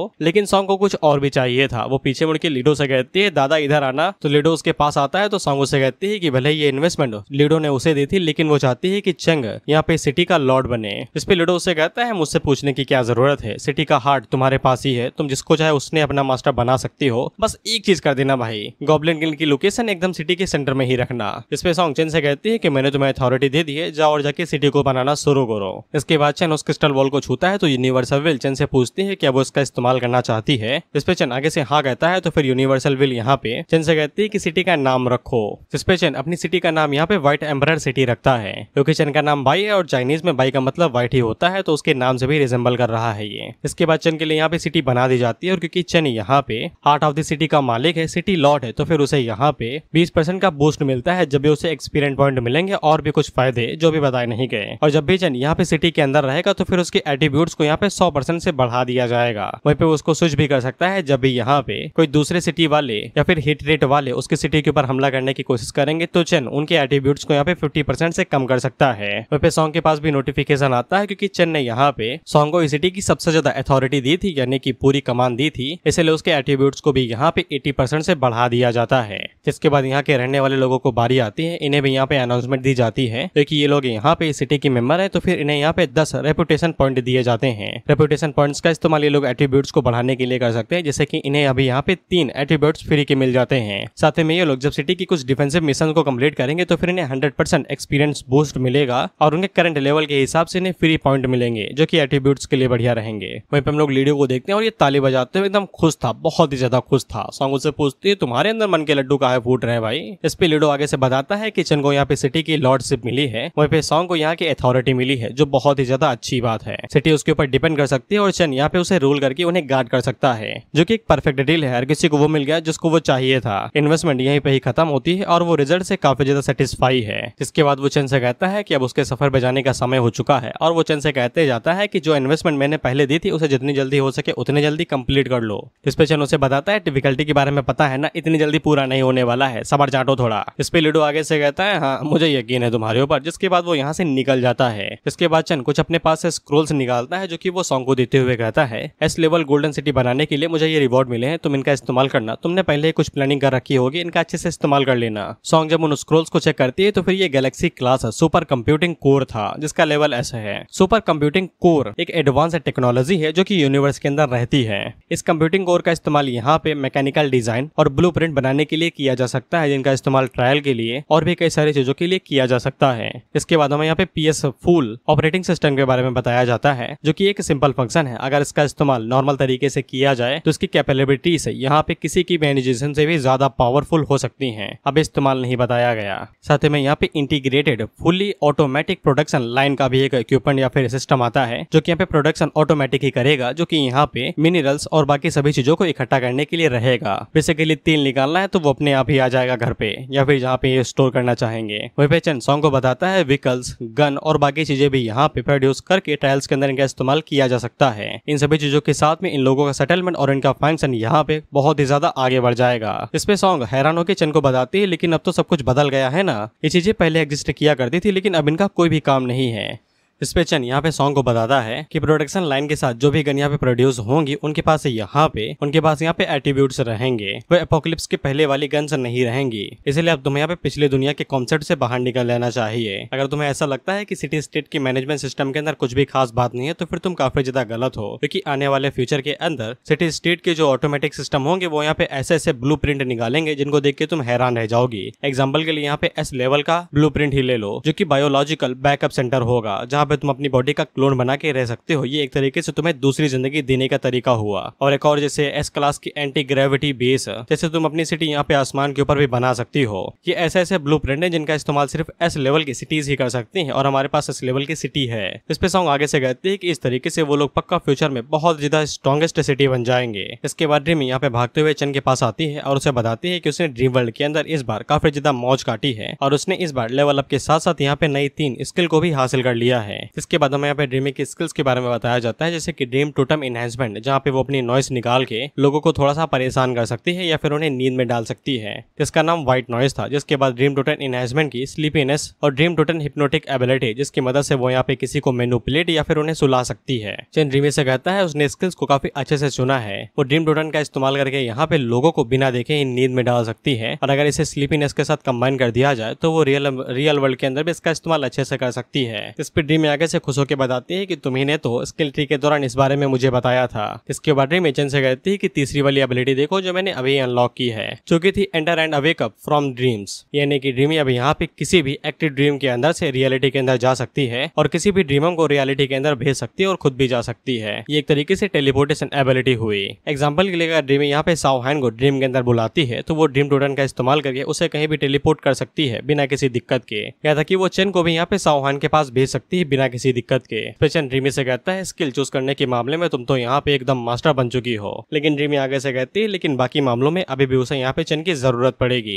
इसलिए वो चेन से पूछती है तुम्हारे पास टाइम है, मुझे यहाँ पे अपनी स्किल्स के ऊपर थोड़ा बहुत काम करना है, मदद चाहिए। इस पे चेन उसे कहता है कि माउंटेन साइड जहाँ पे ट्रेनिंग ग्राउंड है वहाँ पे जाके ट्रेनिंग करो, मैं थोड़ी देर में आ जाऊंगा। तो फिर वो भागते और खिलते कूदते हुए निकल जाती है। वहीं पे चेन सॉन्ग से कहता है कि कुछ लोगों का इंतजार करो, इनके स्पिरिचुअल पावर यहाँ पे बाकी लोगों से अलग होनी चाहिए। हम लोग यहाँ पे रिमी की एबिलिटीज का इस्तेमाल उन लोगों के ऊपर करने वाले हैं। इस पे सॉन्ग आगे से कहती है जैसे वो उन्हें सेलेक्ट कर लेगी तो वो उन्हें ग्रेट ट्रेनिंग ग्राउंड के ऊपर भेज देगी रिमी के पास में। इसके बाद वो चेन से चिपकते हुए कहती है कि ये सब कुछ तो ठीक है लेकिन हर कोई यहाँ पे रिवॉर्ड का इंतजार कर रहा है, शाम जो होने वाली है। और वो चेन को बताती है कि सॉन्गी ने उसके लिए सरप्राइज गिफ्ट तैयार किया है। तो फिर हमें यहाँ पे सरप्राइज गिफ्ट दिखाया जाता है और सरप्राइज गिफ्ट कुछ भी नहीं, अपमानजनक कपड़े थे। कॉस्प्ले की शक्तियों का नाजायज फायदा उठाया जा रहा है यहाँ पे बस काम वासना को बढ़ाने के लिए। जिसके बाद सॉन्गी पीछे मुड़ के बाकी लड़कियों से भी कहती है कि तुम भी पहन लो, आज हमें फुल मजे चाहिए। इसके बाद हम लोग सॉन्ग और चेन को देखते हैं जहाँ पे सॉन्ग चेन को बताती है कि रिमी उसे आसपास के डंजन के बारे में पूछ रही है। तो मैंने उसे एक दो डंजन के बारे में बता दिया जहाँ पे उसे एक्सपीरियंस मिल सकता है। चेन उससे कहता है जब वो डंजन को क्लियर कर ले तो उससे कहते ना वो मुझसे मिल ले, मुझे कुछ बात करनी है। सॉन्ग कहती है कि उसने ये बात पहले ही कह दी थी। जिसके बाद वो चेन से कहती है कि उन्हें यहाँ पे चेन की जरूरत है। दरअसल वो चाहती है कि चेन उन्हें एडवाइस दे उनकी स्किल्स और चीजों को लेके। तुम लोग बिस्तर के नीचे से सॉन्गी को देखते हैं और ये नीचे क्या कर रहे थे पहले मुझे ये बताओ। और ये भी चेन से यही कहती है कि इन्हें यहाँ पे गाइडेंस की जरूरत है। तो चेन यहाँ पे सॉन्गी से कहता है कि तुम्हारे पास सी लेवल का टैलेंट है जहाँ पे मुश्किल से ही स्किल ट्री होगा, उसकी कोई ब्रांचेस होंगी जिनका तुम्हें इस्तेमाल कर पाओ, इसलिए तुम्हें गाइडेंस की बिल्कुल भी जरूरत नहीं है। लेकिन सॉन्गी को गाइडेंस की जरूरत थी तो चेन उन लोगों से कहता है कि हर कोई अपनी स्किल्स के बारे में मुझे बताओ, तुम्हें एक एक करके बताता हूँ। और हम लोग अचानक से देखते हैं कि लड़कियां यहाँ पे आ जाती हैं। ये जादू कैसे हुआ भाई, अभी तो ये कमरा सुना सुना था। इसके बाद सबसे पहले नंबर यहाँ पे सॉन्ग का आता है जहाँ पे चेन उसकी एस लेवल की एमेथिस्ट आइस को चेक करता है। तो फिर इनके पास यहाँ पे 3 एवोल्यूशनरी रूट्स थे यानी कि जड़ें थी, जो कि काफी है। बस यहाँ पे कौन से डायरेक्शन में इन्हें लेके जाना है वही फायदे की बात रहेगी। वहीं चेन को यह भी पता चलता है कि यहाँ पे सॉन्ग एक वॉरियर नहीं बल्कि क्वीन है, इसलिए सॉन्ग को यहाँ पे ज्यादातर एमिस्ट एवोल्यूशन के ऊपर फोकस करना चाहिए। जिसके बाद उसे यहाँ पे सेकेंडरी अपग्रेडिंग स्पिरिट इनहांसमेंट के ऊपर फोकस करना चाहिए। एमिस्ट आइस और नोबल परफाउंड आइस ये एबिलिटीज यहाँ पे सॉन्ग को मदद करेंगे उसके अपोनेंट को समझने में, यहाँ तक कि वो उन्हें कंट्रोल भी कर सकती है, जो कि सॉन्ग के लिए ये ज्यादा सुटेबल रहेगा। जिसपे सॉन्ग आगे से बताती है एमिस्ट आइस यहाँ पे अपोनेंट के एट्रीब्यूट्स को देख सकते हैं। अगर मेंटल पावर ज्यादा हुई तो फिर तुम उनके मूवमेंट्स और उनके माइंड को भी रीड कर सकते हो। और परफाउंड नोबल आइस के साथ में अगर कोई यहाँ पे सॉन्ग के साथ आई कॉन्टेक्ट करता है तो वो लोग कंफ्यूजन स्टेट में चले जाएंगे और अपने रास्ते को भटक जाएंगे कि अटैक करना है कि नहीं करना है, जो काफी ज्यादा अच्छी स्किल है। इसके बाद सीवी की बारी आती है जिसके पास ए लेवल की स्किल है। सीवी चेन को बताती है कि उसके पास यहाँ पे सिर्फ 2 ही स्किल ट्री हैं। तो चेन उसे बताता है कोई फर्क नहीं पड़ता है, यहाँ पे सबसे ज्यादा मायने कौन से स्किल पहले चूज करते हो इससे फर्क पड़ता है। चेन उसे बताता है कि उसे यहाँ पे थ्रेड व्यू के ऊपर फोकस करना चाहिए। अगर वो उन्हें टारगेट्स को यहाँ पे हाईलाइट कर देगी तो फिर ज्यादातर लोग उनके ऊपर ध्यान देंगे और उन्हें थ्रेड का अपोज मिलेगा। जिसके बाद वो सीवी से कहता है इसे अनलॉक करने के बाद ये वाली स्किल अनलॉक करना जिसका नाम है 1 See What I See, जो देखा मैंने क्या देखा। ये उसके हाईलाइट विजन के साथ अच्छे से टीममेट करेगा, जिससे यहाँ पे उसके टीममेट भी उसके हाईलाइट विजन को देख पाएंगे, यानी कि उनकी आंखें शेयर हो जाएंगी। यहाँ तक कि इस बात की संभावना है कि यहाँ पे सीवी फ्यूचर में एक गॉड लेवल की सपोर्टर बन सकती है। इस पे सीवी चेन से कहती है कि वो ये 2 स्किल बहुत ही जल्दी अनलॉक कर लेगी। चेन उससे कहता है बेसिक स्किल तुम्हारी काफी ज्यादा अच्छी है, इन्हें अनलॉक कर लोगी तो और बेहतर रहेगा। इसके बाद वो लूली से कहता है कि अब तुम्हारी बारी है, तुम्हारे पास बी लेवल की इल्यूजरी इमेज है, जो कि एक ऐसे स्किल है जो कि मिरेकल्स क्रिएट करती है, यानी कि चमत्कार। लेकिन लूली आगे से बताती है कि उसने अपनी स्किल्स को पहले यहाँ पे काफी अच्छे से चेक किया है। उसकी स्किल्स के पास यहाँ पे कोई भी ऐसी कैपेसिटी नहीं है जिससे वो अपने अपोनेंट को डैमेज दे सके। इस पे चेन आगे से बताता है ऐसा नहीं है, यहाँ पे ये वाली स्किल देखो जिसका नाम है रिकॉग्नाइज फॉल्स एज ट्रू, यानी कि झूठ को सच मान लो। ये है हिंदी में सारांश। चेन उसे बताता है कि ये स्किल यहाँ पे स्पेशल इफेक्ट के साथ आती है। अगर एनिमी यहाँ पे इल्यूजन को सच मान लेता है तो एनिमी के लिए वो इल्यूजन रियलिटी के अंदर बदल जाएगा। इसका मतलब यही है अगर उसके एनिमी यहाँ पे इस बात के ऊपर यकीन कर लेते हैं कि न्यूक्लियर बम उनके ऊपर गिरने वाला है तो ये रियलिटी में उनके ऊपर गिर भी जाएगा। एक ये भी वजह है कि इस स्किल के नीचे कोई भी डैमेज रिसेप्शन नहीं था कि ये स्किल डैमेज दे सकती है, क्योंकि कुछ भी पॉसिबल है और कुछ भी इम्पॉसिबल है, डिपेंड ऑन एनिमी यकीन करता है या नहीं। इस पे सॉन्ग आगे से कहती है कि ये कुछ ज्यादा ही अजीब एबिलिटी नहीं है, ये तो सिर्फ बी लेवल का टैलेंट है ना। इस पे चेन आगे से कहता है उसकी एबिलिटीज यहाँ पे कोई भी एनर्जी के अंदर छेड़छाड़ नहीं करती और ना ही ऑरा के अंदर। ये एकदम प्योर इल्यूजन है जो काफी इजीली देखा जा सकता है। इसका सक्सेस और फेलियर यहाँ पे सिर्फ लोली की स्किल के ऊपर ही डिपेंड करता है कि वो उन्हें कितना मजबूर कर पाती है इल्यूजन को सच्चाई मानने में। इसके बाद चन सोजिन से कहता है कि अब तुम्हारी बारी है, तुम्हारे पास बी लेवल का टैलेंट है जो कि रैपिड रिकवरी है। इसके बालों से हैरान न होना, मैंने बताया ना कॉस्प्ले चल रहा है।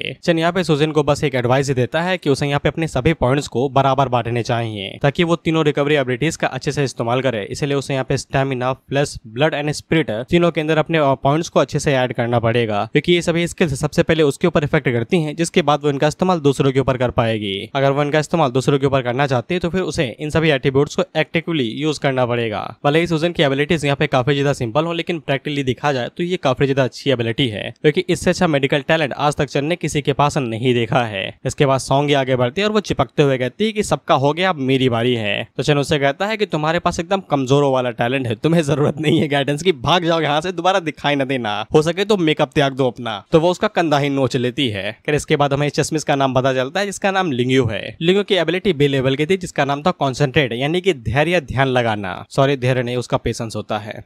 इंग्लिश खराब है मेरी यार। चन उसे बताता है उसकी एबिलिटी एक तरीके से क्विक ब्रेन एबिलिटी है जो कि गॉड लेवल का टैलेंट हो सकता है 1v1 की फाइट में। इसीलिए चन यहाँ पे लिंग्यू से कहता है कि उसे सबसे पहले अपना गोल बनाना है और गोल के ऊपर ही फोकस करना है जिससे उसके सोचने की स्पीड बहुत ज्यादा बढ़ जाएगी और उसके पास बहुत सारी इन्फॉर्मेशन आने लगेगी। इसलिए लिंग्यू को यहाँ पे कुछ ऐसी स्किल चूज करनी है जो कि उसके जजमेंट को और ज्यादा बेहतर बना सके बैटल के अंदर। साथ ही में उसे अपनी स्किल्स का इस्तेमाल यहाँ पे 1v1 के बैटल में करना चाहिए अलग अलग एनिमीज के खिलाफ में जिनके पास अलग अलग टैलेंट हो। इस पे लिंग्यू चन से कहती है कि thank you for the guidance. इस पे सॉन्ग चन से कहती है कि इसने तुम्हारे ऊपर फोकस कर लिया, छुरा भी भोग दोगे तो भी ये फोकस नहीं हटाएगी तुम्हारे ऊपर से। इस पे चन्नू से कहता है नहीं, ये गलत बात है। इस पे लिंग्यू काफी ज्यादा हैरान होती है तो चन्नू से बताता है कि उसे यहाँ पे इस चीज के ऊपर कंट्रोल रखना पड़ेगा कि वो किसके ऊपर फोकस करना चाहती है और कब करना चाहती है, नहीं तो उसका ये पूरा टैलेंट पूरी तरीके से नेगेटिव में चला जाएगा। इस पे लिंग्यू आगे से कहती है कि वो पूरी कोशिश करेगी। बेसिकली इसमें इतना ही करना था कि जल्दी जल्दी से स्विच करना था, एक टारगेट चूज किया तो दूसरे पे भी फोकस कर सको, एक ही पे अटके ना रहो। इसके बाद सॉन्गी दोबारा आती है और वो चन से कहती है अब मेरी बारी, मेरी बारी। चन हमें यहाँ पे सॉन्गी के टैलेंट के बारे में बताता है जो कि सी लेवल का टैलेंट है जो कि इंटेलिजेंस,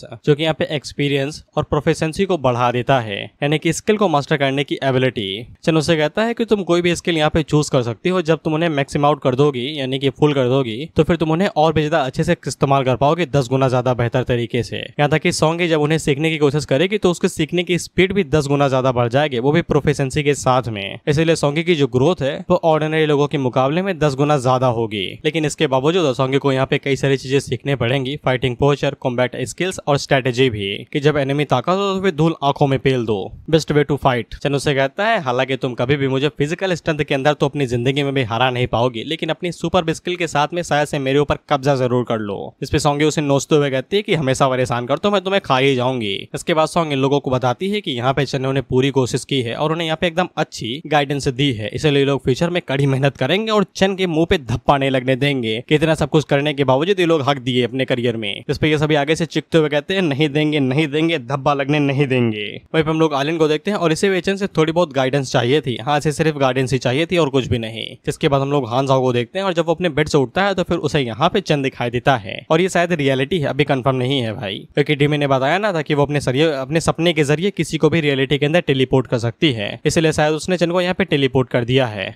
डीमी चन से कहती है कि डिस्टेंस काफी ज्यादा लंबा था इसलिए उसे नशे हो रहे हैं और वो सो गई है चुपचाप, अब वो दोबारा नहीं उठेगी 2-3 घंटों से पहले। चन उससे कहता है कोई बात नहीं है। वहीं पे हान साओ चन से पूछता है उसकी सिटी कैसी है तो चन आगे से बताता है सब कुछ बढ़िया चल रहा है, हर कोई मेहनत कर रहा है सिटी को पूरी तरीके से परफेक्ट करने के लिए। वहीं पे चन उसे पूछता है कि तुम्हें भी तो रिवॉर्ड मिला होगा ना सिटी बनाने के लिए, तुम्हें कितने पॉइंट्स मिले, तुमने भी ड्रीमी के साथ मिलकर ड्रीम वर्ल्ड के अंदर कई सारे ज़ॉम्बीज को मारा ही होगा। जिस पे हान साओ आगे से बताता है कि उसने सिर्फ एक ही ज़ॉम्बी मारा था। हान साओ चुल्लू भर पानी में डूब मरो, मैं दे दूंगा। खैर हान साओ यहाँ पे वजह बताता है जब वो दोनों एक साथ मिलकर ड्रीम वर्ल्ड के अंदर ज़ॉम्बीज को मार रहे थे तो फिर जो चीखने वाले ज़ॉम्बीज थे उन्होंने एक साथ चीख दिया था तो मेंटल शॉक काफी ज्यादा था और ऊपर से हान साओ अपनी मेंटल एनर्जी का इस्तेमाल यहाँ पे उड़ने के लिए भी कर रहा था, तो वो उस चीख की वजह से एकदम कांप सा गया और उसके पास इतनी एनर्जी नहीं बची थी कि वो उस मेंटल शॉक को रोक सके, इसलिए तुरंत ड्रीम वर्ल्ड से बाहर आ गया बेहोश होके। चंद 3 सेकंड हान साओ की तरफ देखता और पीछे मुड़ के हान साओ से कहता है किसी को बताना नहीं कि तुम मेरे ही चैट ग्रुप से थे, नहीं तो मैं शर्म के मारे ही मर जाऊंगा, चुल्लू भर पानी की जरूरत अब मुझे है, मुझे दो भाई। इस पे हान साओचन से कहता है कि चिंता ना करो, सिर्फ सिस्टर मेंग यानी कि रीमी को ही पता है कि उसके साथ क्या हुआ था। और वो उसे ये भी कहता है कि मैं तुम्हें यहाँ पे केमिकल प्लांट लेके चलता हूँ ना। तो चन आगे से कहता है मजाक कर रहा था भाई, इतना सीरियस काहे होते हो। इस पे हान साओ खुशी के मारे बौखला जाता है और कहता है थैंक यू थैंक यू। वहीं पे हान साओ ने जैसे ही यहाँ पे केमिकल फैक्ट्री के बारे में बात किया था तो चन के हाथों के ऊपर जो प्लेग मार्क था वो आगे से चमकने लगा था। इससे चन को यकीन हो जाता है कि ये प्लेग मार्क उसे यहाँ पे SSS लेवल के मिशन के दौरान मिला था और वो जब से यहाँ पे टेलीपोर्ट हुआ है तब से ये लगातार फ्लक्चुएट यानी कि हिल डुल रहा है, चमक ही रहा है। इससे उसे यकीन हो जाता है कि जिस केमिकल फैक्ट्री के बारे में हान साओ ने बताया था वहाँ पे कुछ प्लेग ज़ॉम्बीज हो सकते हैं और शायद वहाँ पे कोई प्लेग सेक्ट का मेंबर भी हो सकता है। जिसके बाद हान साओ चन से कहता है कि चलो चलते हैं। वही पे चन अपने मन के अंदर यही सोच रहा था कि पता नहीं यहाँ पे कौन सा रिवॉर्ड मिलेगा, कहीं उसे यहाँ पे SSS लेवल के मिशन के दौरान कोई रिवॉर्ड न मिल जाए। और इसी के साथ ये एपिसोड यहीं पे ही खत्म होता है। उम्मीद करता हूँ तुम्हें एपिसोड अच्छा लगा हो। नेक्स्ट एपिसोड में देखेंगे कि चन कौन से प्लांट और केमिकल ज़ॉम्बीज के साथ फाइट करता है। अभी के लिए बाय बाय।